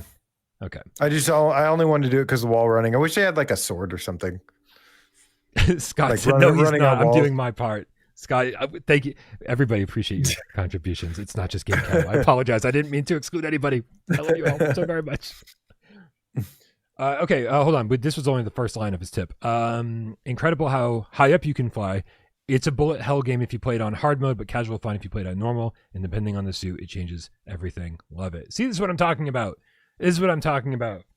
Gamecat thinks it's amazeballs, in his own words. Amazeballs, right? Amazeballs. Where I just think it's kind of sweaty balls. slightly moist balls. Yeah. Listen, again, $25, right? You can barely buy anything for $25 anymore, and to be able to play with your friends, cross play, It's fun. It's fun. The exploration's fun. It's fun to run around. It's a little challenging, right? The bosses are good. I know. I'm doing my best. I'm doing my best here, AJ. For what? No. Why? Well, because I just told everybody that like I value their opinions, and I didn't want to shit on the first one that came along. No, I do value everyone's opinion, and he's right. He's right. Gamecat says, you know who else loves your sweaty balls? He also follows it up with another Australian 50 saying, AJ, did you love the incredible B haptic support in Titan Isles? OMG, absolutely. I'll be right back. Don't you go nowhere. Yeah. I got that opinion. I'll have that opinion for you next week in the follow-up. We'll do a 1-minute recap of how the rest of the game ends up going. Listen, the review embargo is still days and days away. Like, we got plenty of time. Yeah. All right. Yeah. Sorry, B haptic support, absolutely incredible in Titan Isles. Also love that you can replay with your upgraded suits. Hey, what are you doing? What do you do? This is you're breaking embargo. You're breaking embargo right now.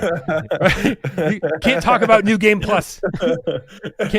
We can't talk about New Game Plus that I'm halfway through. What are you doing right now, Gamecat? God it's damn it! First impressions. John Hibbins is gonna kill us.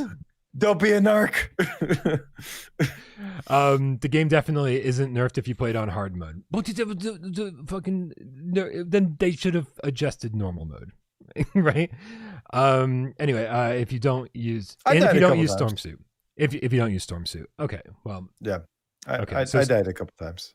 I died. I definitely died a couple times. I think on normal, and then switching it over to heroic mode, I think is the step up from that.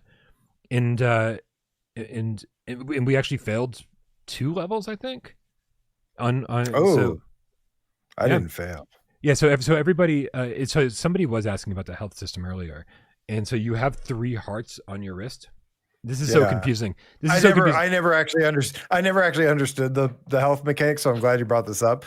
It's so confusing because it utilizes every form of health that you've ever seen in a video game simultaneously. Okay, that makes so much sense now. You get 3 hearts on your wrist, and you can take multiple hits, right? Because the screen turns red, but your health regenerates, right? And so, but that's just if you take too much damage all at once without letting your health regenerate, then you lose a heart. Okay. And then once you lose all 3 hearts, then you and the rest of your squad share a set of continues, right? You go back to not the beginning of the level, but the beginning of that area, and it takes 10 seconds for you to reboot, and it says how many reboots you have left, and you're all sharing those. Okay, so every single time somebody's rebooting, they're like, "Oh, guys, we only have 4 reboots left." So I was like, "Oh, we have 3 reboots left. Oh my God, guys, I'm so sorry, we have 2 reboots left." Right, and so you are sharing this pool of continues. So it's like literally every single, other than health pickups, it's every health system you've ever seen in a video game combined into one. Y'all are crazy, man. Hold on. This is the longest first impressions we've ever done. Yeah, our review is 8 minutes. We've done in 1 hour first impressions. So we can only use 8 minutes of footage, right? We can talk about it longer than 8 minutes. Is that allowed? I mean, listen, man, I love talking about video games too, man. Hell yeah. Hold on. Absolutely incredible. Also, you can replay with your upgraded suits. Hold on, we got to finish this tip at least. Oh, okay. So cool. The game definitely. Said. Oh, we did finish the tip. I'm sorry. You know who else needs to finish the tip? I'm not saying it. Okay. Yo, my mom watches this show, okay? My mom loves me, and I love her. And I'm not. Was she mad about your last episode? Listen. How many times has she watched? Called you after a show? Just be like, you shouldn't have said that, Brian.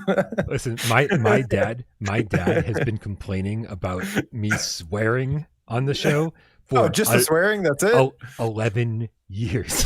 Oh man, that's nothing. I know, which proves they don't watch every episode. Yeah, it's probably there are bigger things to complain about. Especially, definitely as a parent, for sure. Okay. Scott, the PSVR Gamecat 4 Life with the 2 quid says, so I booked my dates 23rd to the 28th Vegas. Be afraid. Oh, we're Nice. afraid. We're afraid. Scott, that was Scotty Boy? Who said that? Yes, Scott. PSVR Who goes Gamecat there? Life. Show yourself. Yes. Get to see Scott again. Oh my God. Yeah. Yeah, it'll be like a family reunion. Everybody who came to the last official. meetups. Dude, we haven't seen Geisen since the very first meetup back in 2018, 2019. Having Scott's reaction to having a lobster roll for the first time was glorious. New experiences. It was almost as good as my clam chowder reaction. Yeah. That was fucking heavenly. Clam chowder. What do they got out in Vegas that's good? I'm gonna need to know. Hookers. They do have those. Yeah. Yep. I hear they're good. Comic book guy with the 2 quid says, why 3D movies were removed as there is a lawsuit. There's a lawsuit for 3D movies? All right. Well, I'm gonna have to look into this after the show. Bullshit. I don't believe you. Pixar didn't happen. What? Are you talking about 3D movies? Dude, there's like 5 people that endlessly ask for 3D movies. If there may not be that many people that actually used it, but God damn it, I know each and every one of them because they say it online. oh, comic book guys, is this a follow up from your Disney Plus comment on Friday? I lost track of everything. This is a follow up. He must have done some. He must have did some digging because at one point there were 3D movies available on Disney Plus for Quest, and now he says they've been removed. That's why. Scorpions on a stick. I almost ordered one of those like scorpion lollipops one time. Are we on the same show right now? Right. What is happening? I'm just reading the chat. Chowder. Oh yeah. I've heard about the Pokemon cards there too. Have you heard about the Pokemon cards in Vegas? The ones that you collect on the streets. No. Okay, it's similar to what you were talking about, but they're called Pokemon cards, and you collect them. Got to catch them all. Got to catch all the STDs. Yeah, the cards, done and done. I beat you all to the punch. We got Crossfaith Army with the $5 says games in your hold on. Oh, Unreal. Sorry. Oh my God. Why can't I read tips? He says games in the UEVR injector are better. Simple as that. Not good for VR for people to buy VR games that aren't good. IMO. Oh, not good for VR people to buy VR games that aren't good. Yeah, we would never want people to buy VR games that aren't good. I agree. But unfortunately, there are amazing VR games that people aren't buying because of UEVR, right? Because the PC side of VR is rough, right? We talked to a lot of developers, and on Quest they're not buying expensive games. They're not buying games that are more than $15, $20. On PC, people are spending more money, more time with UEVR than they are with actual VR games. Or like mods, yeah. That's right. Really the popular thing there. And that's why PSVR2 is slowly becoming the place to make the most money. That's why it has the most potential because we are asking, we're begging for bigger, full-fledged AAA VR games, right? That's what we're asking for. So when a $40 or $50 game comes along, we're like, yes, please. Yeah, like that's what we're asking for. We want hybrids. We want games that really, there's a lot of time and money put into the development. High quality console experiences that you don't get anywhere else. And so, listen, I'm not trying to like demonize people who are using UEVR. It's great, but there is a side effect to that, and I think that's what people need to be aware of. Is like if you spend a lot of time doing that and you're not buying Arcanage or Horizon Rain because of that, then it's the slow demise of the VR industry. Yeah, there's also the side effect of none of these games ever getting VR support, and this being a way to have it. So there's that too. Yeah, and hopefully, I think there's a little column A, a little column B here. It's been so nice hearing Wes talk about, hey, UEVR is a great way to show developers that hey, your game does work in VR, right? Yeah. People who think, oh no, our game doesn't work in VR. It's so cool to have this really easy solution to be like, hey, here you go. Check this out. Your game works in VR, right? However, people modding that game in VR, will that be like, okay, well, so good. Okay, so VR people have a way to play our game in VR. We don't need to make an official VR version, right? So does that prevent any developers from doing an official VR port, a VR version? There's two sides to all of this, right? It's good and it's bad.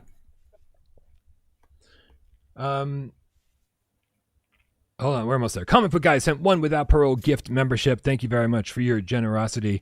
And the Amiga Guru with the 200 Nokia cell phones said, did you guys know? Did you guys know? Sirens on my end. Did you guys know it had B haptic support? Give us a kiss if you know by now.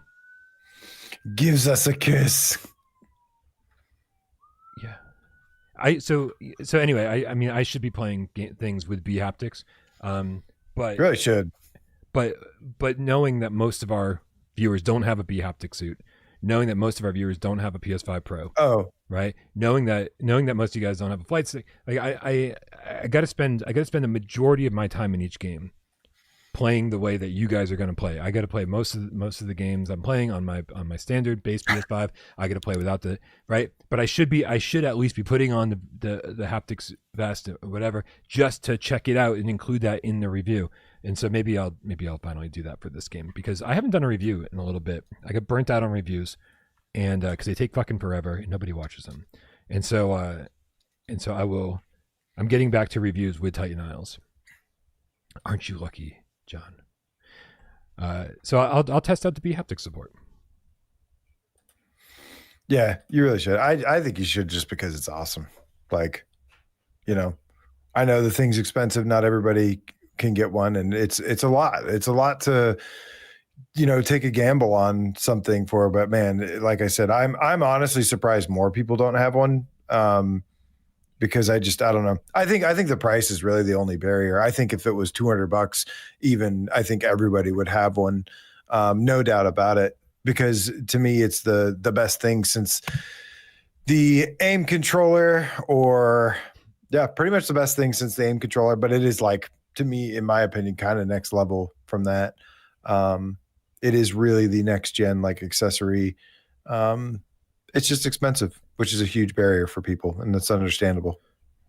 AJ, I'm gonna have to change the title of the video. Not joking this time, because we had a whole other thing I want to get into in terms of talking about a potential PSVR2 Spotlight, but we are approaching the 2-hour mark, and so I'll just move this to Wednesday's show because this could easily be like a 30-45 minute conversation. So, yep, okay. Yep. And with that, we should absolutely move to the 4-minute challenge. AJ, I've chosen a PSVR or PSVR2 game, and it's up to you and these cats out here to figure out what game that is. You have an infinite number of questions, but only 4 minutes to ask them in. Are you ready? I'm ready as my awesome pajamas. You see my pajamas? Like my Turn pajamas, around. Brian? Turn around. No. Why does your camera using DFR? my camera. Why are your pajamas blurry? Anyways, I'm ready. I'm ready like pajamas, Brian. All right, I don't understand that, but okay, guys, help AJ out. Make sure you ask good questions, and then based on the answers you get, yes or no questions, suggest good games that it might be. I'm putting 4 minutes up on the clock right now. Clock up on the counter the way that Jeremy likes it. Let's do this, cats. Ooh. Hold on, it's gonna find the fucking game here real quick. We gotta get that streak back. We gotta get back up to the top again. Climb that tower. Yeah. Mortal Kombat style. Good luck. I mean, no problem. You got this. On your mark, get Des, go. Is it on PlayStation VR 2? No. Of course not. Did it come out within the first year of the PSVR 1 life cycle? No. Did it come out in 2018? No. In 2019? No. Why'd you skip a year? 2017. No. Fuck you. 20. Did I say 2019? You did, and I said no. 2020. Yes. Jesus, man. Okay. Is it based on a popular IP? Yeah. Is it a wave shooter? No. Is it a rail shooter? No. But it's based off of popular IP, like a movie. No. I mean, popular is pushing it, but it's based on an IP. Okay. Is it a? Is there full locomotion? No. Do you shoot mushrooms? Somebody asked that in the chat. No, not to my recollection. Is there underwater exploration? No. Is it a shooter? Do you shoot stuff in it? Yeah, essentially. Are there guns in it? Yeah.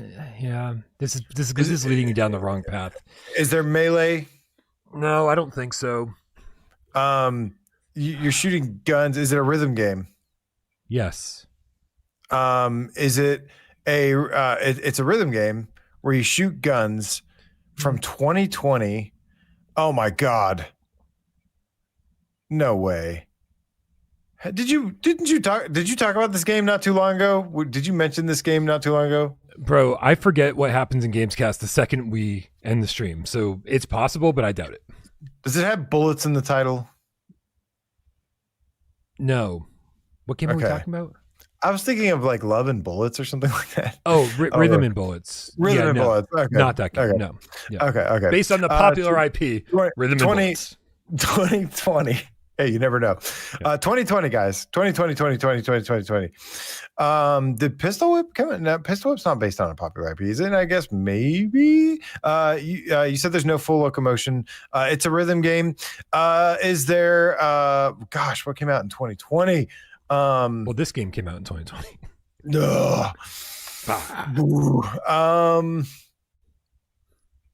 Okay. Jesus. Is it by Jeff Minter? Good game.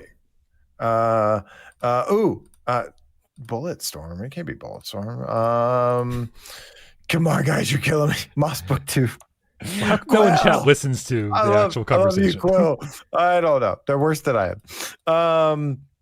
Audica or Pistol Whip? No, it can't be any of those. I know Zero Rhythm games based on an IP. Looper's out. I love it. Looper's out. Oh my God, Looper's out. We're doomed, cats.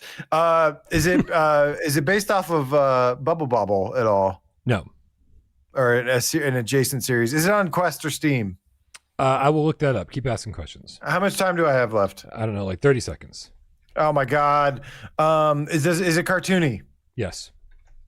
Let's see. Cartoony rhythm game. It is apparently on Windows and Quest. That's what this is saying. A cartoony rhythm game, Windows and Quest. Is it a hybrid game? No. It can't be Blair Witch. You kill me. How did you get Blair Witch? You've got to be fucking with me, right? It can't be Audica because that didn't come out in 2020. You got one question and a guess. One question and a guess. Hold on. Because Virtua AM2 with the $10 donation says PSVR2 was mentioned 3 times at the end of State of Play. If you freeze the last frame of the show, you can see it mentioned in the fine print. He's trolling. Just like whoever that YouTuber was that was trolling. It's like, yeah, it was in the tiny print because it's a PlayStation event. Yes. You got one question and a guess. Hey, it was a nice donation. There was one question. I appreciate the donation. I don't appreciate you stopping in the middle of our game to read it. There was no PSVR2 presence at State of Play. Okay. It was mentioning it in fine print doesn't count. I'm sorry. I love you, Virtua AM2. Also, great screen name. AM2 is amazing. There was locomotion in this. No, you asked if there was full locomotion. Full locomotion, and you said no. Right. So I'm just going to guess dead second. AJ, coming out all the way back in Hatsune Miku. No, February 25th, 2020 by Grounding Inc. It is Space Channel 5 Kinda Funky News Flash. Whoa. That was 2020? Yeah. Really? Space Channel 5 was 2020. There was one level I liked in that game, and that game was 45 minutes long, by the way. Wasn't it like $40 too? Like, it was so expensive. It was very expensive. Yeah. Okay. Wow. This was a big deal. Never guessed. I would have never guessed that was 2020. But no, you're right. I remember now. This was kind of a big deal when it happened, because it was like we were starting to see Sega license their IPs, and we were like, man, if this thing works out, like, hopefully somebody licensed Crazy Taxi, right? Because Crazy Taxi, I think, is like the dream for a Sega game in VR. So yeah, this is kind of a big deal. And I remember you liking it. Yeah, House of the Dead would be great. I remember you liking it way more than I expected you to. I did like this. There was a level or two that was like super fun. I actually liked the whole thing, but the problem was that it was 45 minutes long. Yeah, super disappointing. But I did like this, and yeah, the level where you're on the meteor and stuff was like super fun. The music was banging. Okay, so Forest Gamercat says, "Where's the shooting?" And this is it, because you do have like a pew. Because you're going. Pew. What did they say? I forget. Oh God. I don't know. What did she say? But she shoots as you follow the dance moves, right? So yes, there's shooting. Yes, there's, but it's like, I was like, I'm leading you down the wrong path.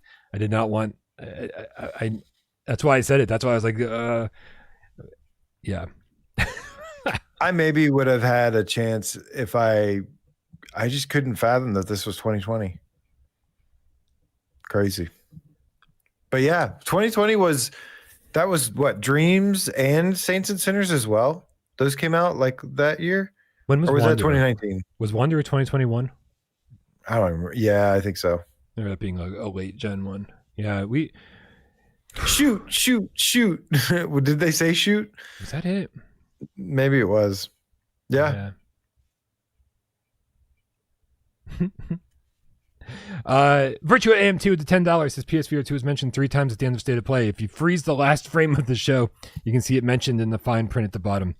I don't know who was making videos about this, but somebody was trolling, kind of poking fun at State of Play, saying it was mentioned, people just weren't paying attention, and so kind of funny. I think they're just joking. Yeah. I don't have time in my life for that. Don't be so sensitive. Don't be so sensitive. AJ, I'm so mad about it. How can I not be sensitive about it? I was honestly just trying to stall. I know you were. A little bit. I know. I was just stalling. I was trying to cheat, and it didn't work. And I know Virtua AM2 is not trolling. He was just being funny, just like the YouTuber was. Now, that aside, AJ, again, this is the segment I wanted to talk to you about. Like, I really do wonder if this lack of any PSVR2 at State of Play is signifying, like, hey, we got the 3-year anniversary coming up. Oh my God, we have another segment. Yeah, we no. Like I said, like, I'm going to move the segment to Wednesday's show. I'll talk about it with Wes. But I just want to get your percentage. I want to get. Do you think that the lack of PSVR2 at State of Play means, like, oh, fuck, Sony's like, fuck you, PlayStation VR2 gamers, or do you think they're like, hey, we only have a limited amount of stuff that, you know, that we want to announce, and with the 3rd birthday coming up for PSVR2, you know, maybe a PSVR2 Spotlight. I want to know just if you think that that's a possibility, or what the likelihood is of that. Do you think I'm giving them too much credit? Probably, but the thing is that they're doing. It would be cool if they did a birthday thing, but do they? No, they do. They did a birthday thing, didn't they, last year? Do they do any of that? I don't remember them doing that, like, 1 year, or I remember they did one for the 1 year. Yeah.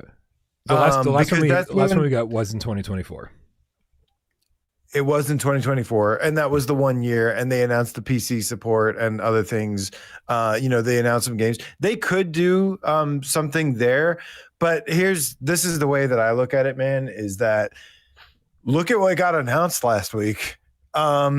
Geez, like Forefront coming to PSVR 2, Five Nights at Freddy's Secret of the Mimic, which I told you, despite how many times you doubted me, that it was not canceled, and you're like, no, bro, it's canceled, and I'm like, it might get announced right before State of Play. And look, who was right about that, Brian? I'm gonna let you win this battle because I don't have the energy to scream louder than you right now.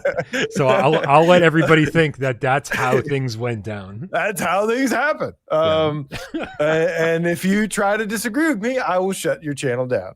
I will break the stream if you try to do that, or I will call my AI. But it is great news, right? We got a lot of great news last week, and so it was sort of. I didn't even mention. Hold on, I wasn't done because there was more great news. And Grimlord got announced on Thursday, or was that Friday? Grimlord. After 3 years after being announced for PSVR2, they finally were like, it's almost here. It's what? It's 3 years. I put it in PSVR this week. 3 years. Yeah, I put it in PSVR this week 3 years ago. Dude, I am. Yeah. And like, that's a game I've been really, really like waiting for and really excited about. So like, again, this feels like, honestly, like this feels like kind of how things have always been, where it's like, we're getting really good games. Yeah. The only difference would have been as if, you know, it would have been a cool opportunity for them to kind of like show like, you know, a wider audience some of these things that are going on. Like, hey, like, look, Meta gave up on VR, but we didn't.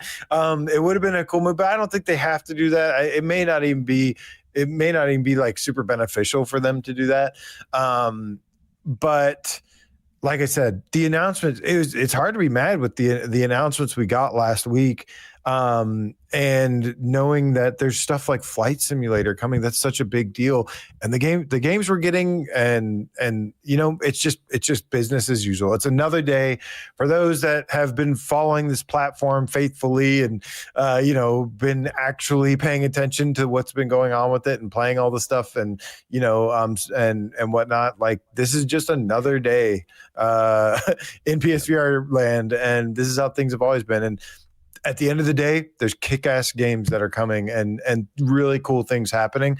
And so like there's got to be a spotlight at some point. It would be cool if there's a you know, here's another, you know, it's PSVR2's birthday. Here's a lineup of things. Whether or not that's going to be, I could totally see them doing that. As part of the birthday thing. I don't think AJ, keep me from having to rename this episode. We're already knee deep in this. I didn't think you were going to go that deep with it. Sorry. Give me a lineup. Give me a quick lineup off the top of your head, because we know how this works, right? It's usually 5 games. The fifth one is usually the stealth drop. Be like, we announced the game and it's out today, and then there's usually a brand new game in there that we've never heard of, and a couple ports from Quest or PC. So it's not groundbreaking games, right? It's not like they wouldn't announce like 007 VR, right? They wouldn't announce Requiem VR. It's not that. It's kind of smaller level stuff. Give me a lineup that you could expect. I don't know how you go bigger than Forefront and Five Nights at Freddy's and Flight Simulator that have already been recently, and Grimlord. Perfect, because so frequently, AJ, they show us games that have already been announced. So I think 2 of those 5 games, it would be perfect if Microsoft Flight Sim was one of those, and they say, "Hey, yes, that would be cool. Here's the very first VR footage I would love to see that ever shown on PSVR2, and here's your release date." That would be amazing news. And then you take Secret of the Mimic as another one. Say, here's the first PSVR2 footage and the release date. Amazing news. That's 2 of the 5 right there. Give me another one. Yeah. You want me to throw one out? You want another one? Yeah, give me another one. Hit me. I know you and I already kind of talk shit about this game, but I think people would love hearing that we're getting a port. TMNT Empire City on PSVR2, right? That feels like something very reasonable for a spotlight. Hey, here's a port of an existing game that you know about. I don't know. I don't even know if that game's gonna be good. What about Bootstrap Island's release date? Oh, that would be fantastic. I'm really, really looking forward to that one, but I don't think so. I feel like they tend to do collaborations. It's rare for them to do. I don't know, man. Just like, it's hard to say. Like I think, let's just say this: there could be an event on the birthday with some blog post announcements. Here's an here's a RoboQuest multiplayer release date. There's one for you. And then I feel like all the exciting stuff just got announced. Like there was a part of my brain going, wow, Forefront and Secret of the Mimic just got announced before the state of play. And like, that would have been that's what I would have put in a state of play. Yeah. So it's like, did we need anything there? No, it would have been nice, but we didn't need anything there. Well, we needed them to be there instead of the like kind of lackluster announcement that they got. Yeah, did we though? We didn't. It would have been better, but we didn't. Did we really need them to be there? The reaction to state of play was so negative from PSVR2 gamers. So many of them, you know, the sky is, despite the fact that we got amazing news on Wednesday, on Thursday, the sky was falling, right? And it's so it was another Thursday, Brian. Yeah, well, the same Thursday we've seen for 10 years now. But again, we know that Sony's not giving up on VR. Of course not. So why do they keep doing their best to make it seem like they are? Right? Because it costs them tons of money, and it cost them tons of money in advertising to advertise for this stuff. And it was the last time they did it, 65-minute state of play. Are you telling me they couldn't throw a trailer or two with a PlayStation VR2 logo into state of play that would cost them nothing? For them, it was much more worth spending that money on getting something high profile like Konami and you know, and some investing in some of their second party titles like Kena, Bridge of Spirits, some of the other things, some of their third party partners. But this wasn't limited. They weren't trying to. They certainly weren't trying to cut this thing down for time. This was the first time in a while they were just like, "Hey, it's over 60 minutes," and it felt like they just kind of were throwing everything in. But luckily, it was paced well. It just felt. And they gave all that money to. They gave all that money to Konami. Listen, all that advertising money went to Konami here. Right, but you and I both agree. Forefront and Secret of the Mimic would have been better in a state of play than being just announced the day before randomly. Forefront especially, like, because Secret of the Mimic's been kind of announced before. It would be nice to have gotten some gameplay for that. It would have been nice. But see, here's the thing. I think if the Microsoft Flight Sim footage was ready, they would have showed it there, unless they're planning on showing it here very soon. Right. So listen, what I'm trying to say is that, like, I think AJ and I are so fucking used to dealing with Sony's nonsense like this, right? That like it's just when a state of play when a state of play ends and there's no PSVR 2, are we disappointed? Yes, but we never think it's the end of the world, because we've been hearing that VR is dead, PSVR is dead, PSVR 2 is dead for like 10 years. Right. Yeah. And so it's never been true. And so like when I tell people, hey, just fucking chill. Don't be so reactionary. Don't like, you know, even going as far as like calling some people's reactions childish. I know that seems insulting, but like you gotta understand where we're coming from. We've been dealing with the same types of comments for literally 10 years, and it's never been true. Sony's never given up on VR, ever. Right. And so I think there's still a lot of great stuff coming, and just have to be patient. This is what they do. This is how they act sometimes. Right. With any luck, we'll get us. I think it's hard for them. I think they genuinely try. I think it's just really difficult for them, because even when they have the right things in place, they somehow are like off a little bit. They've nailed it. They've gotten it right a couple of times. They have gotten it right before, but again, like it's just something they struggle with. Like, and it's, you know, it's just something that is not their forte. It's not a strength of theirs. And I think they try. They've, like I said, but they just always are kind of off with it. And I don't know, you and I have been, like I said, we've been around here long enough to see that, hey, like there's things, it's like, you have literally the first person shooter Battlefield game that like everybody's been asking for. You get that. You get Microsoft Flight Simulator. You get a popular IP that's like Five Nights at Freddy's, Secret of the Mimic. these are, whether or not these are, would it be nice to get more people aware of this? Yes, but it's like these are big deals in itself that the VR audience, this should like be big for the VR audience for how much smaller it is compared to the non-VR audience. Yeah. Yeah. And finally, I Am Cat stealth drop. Let's go. That's what I'm thinking. It's been forever. I do think it's kind of Sony. So there's still enough of that fun bit of Sony out there that says, hey, we know that people are going to love this, even if some people roll their eyes at it. I Am Cat stealth drop. I think this is a very likely PlayStation VR2 Spotlight event. Yeah, give me either I Am Cat or Katana Red Flowers. Yeah. I'll take both of these. You don't want that one? I mean, no, I want it for sure. But talking to people who've done the beta testing on it, have you played? You played it? No. Oh, okay. Yeah, I won't name names, but you know, not as good as it seems. They came away a little unimpressed. Okay. Yeah. So hopefully they can get that. Well, get that game up and running better. We got two chances here for a good cat game finally. Yeah. And and like let's keep our fingers crossed for a 3-year anniversary Spotlight. But again, this is just pure speculation. We hope it happens, but Sony's, unpredictable, or very predictable in their disappointment. Give us a deep dive on some of these upcoming games made of Skur. Give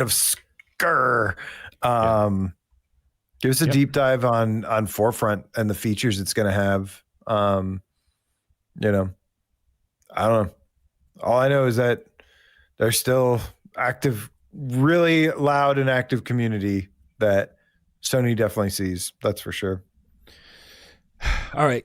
Let's wrap this thing up. Everybody go subscribe to AJ over at PSVR Underground. Thank you everybody for being here, supporting us, including the Gamecat Cowboy Dan with the level of membership saying, have a good night, cats. Jesus. We appreciate do that when you say Gamecat Cowboy Dan. Yeah. Indeed. Thank you so much. Member for 35 months. I feel like you owe him 34 yeehaws. Let's not right now. Do it in the comments. Thank you everybody that supports us financially. Thank you everybody who's here, chills, whatever. You guys are all awesome. We appreciate you being part of this awesome community. And do not forget the GameCat Ops mission. Come join us over on Discord. Tell everybody what you think, or tell Sony what you think. Fill out that survey we were doing at the beginning of the show. Let's go push for Star Wars Galactic Racer in VR. Let's push for fucking Silent Hill Townfall in VR. Let's push for all of the other games. Dusk Fade. All these games look so good. Chrysal, Theater of Idols. Just tell them how much you like your PSVR 2. That's all it takes. That's it? That's it. Just tell them how much you love it and show that there's more and more people. AJ, can I cue the cat? Cue the motherfucking cat, Brian, because I want to say see you guys on West Day 2. Jason RS1978 says the assets from I Am Cat have been featured in that supermarket game that's coming out later as well. Mad_vegan, a.k.a. Double O Vegan in the house tonight says pinball. Yes, we need that pinball game so bad. Did you see they had a Bethesda pack? Oh, I need it. Scott, the PSVR Gamecat for life. Can't wait to see you, Scotty boy. Homie G, let's do this. Find something for you to eat, and it won't be a hooker, don't you worry. Techno glitch. The system is down. The system is down. The system is down. Techno glitch. Yeah. Guys on fist bump to you. 4 Aces Gamercat says, what happened? I blacked out. You're in the Matrix now. I'm in Vegas. You're in Vegas, yeah. We just the meetup finished wrapping up the meetup. It was so good. Oh my god, awesome. We all got laid. It was amazing. Well, okay, I got Gamecat photo number. Also, I have bad news for 4 Aces Gamercat. Oh, we got some Pokemon cards. I swear there's no connection between the two statements I just made. We played some Pokemon Go, if you know what I mean. Corey 2016, Random Toxie, Steve _IRE, Flesh Eater Gaming in the house tonight. Go read Flesh Eater Gaming. It's a good zombie book. You'll like it. Super the Liminal Gamecat. Thank you so much, man. Alanite Z5D. Bye, cat. See you later. Dan Kiefer in the house tonight. What is up, homie? Colin Loves. Silver Nexus is Ghost of Astrobot VR. Scalpel Doc says, I am thankful for what we have. Me too, Scalpel Doc. Good for you. See you in Vegas. But I will also be looking forward to getting more as well. Because guess what? It's happening. Oops, it's Allie again. Says AJ is always peak with his optimism. Thank you so much, Oops, it's Allie. Thank you. I feel pretty good. All that Secret of the Mimic is canceled. Fucking optimism. All of that is of thunder. Is never coming out. Optimism. And you. I never said that. If I say it loud enough, you did. No, I said it wasn't going to be shown at a state of play or something for the 100,000th time. And it never did. Aces of Thunder never got a single state of play. Brian. Can you believe that? The number of pizzas you owe me. You owe me so many pizzas. You owe me the best pizzas. You owe me the best pizzas. All the pizzas are coming to me. I'll send you a pizza right now. Oh, Aaron. What kind of pizza? Dude, I was thinking about pizza recently, actually. I want. Always thinking about pizza. I really want a pizza from Nancy's Pizza, and I get pepperoni and meatball, something that you really got me into. I did do pepperoni meatball for a while. Yeah. This is the only place I like pepperoni meatball from, though. And it's a stuffed pizza, Chicago style. And like you can stretch the pizza and the cheese stretches like 3 feet. It's amazing. Why are you looking at your arm? I'm just ingrown hairs. I thought it was safe to do it because we're not on screen right now. But then if you're just going to describe everything I'm doing to everybody still watching, then I'm not getting away with anything. He's like, I was gonna say more, but I'll leave it at that. I take my clothes off after we cue the cat. I don't know. AJ, did I ever get you into fried chicken and banana pepper pizza? No. Oh my god! Wait, you know what? Fried chicken and banana pepper pizza. What a treat! If you have a pizza place that does fried chicken, oh, what a great combo! My heart's clogging just thinking about that. Dude, no one was questioning how I gained so much weight during COVID because I ate a lot of those fucking pizzas. I was having pizza every other night, and that's how I gained all the weight. It was wonderful. Oh man. I think I did try something like that, but I need to try it for realsies. It was not as good. No, I did try it once and it was bad. Oh no. Yeah, it wasn't a good, like if somebody did it well, then maybe, but real quick, 4 Aces Gamercat. Why am I?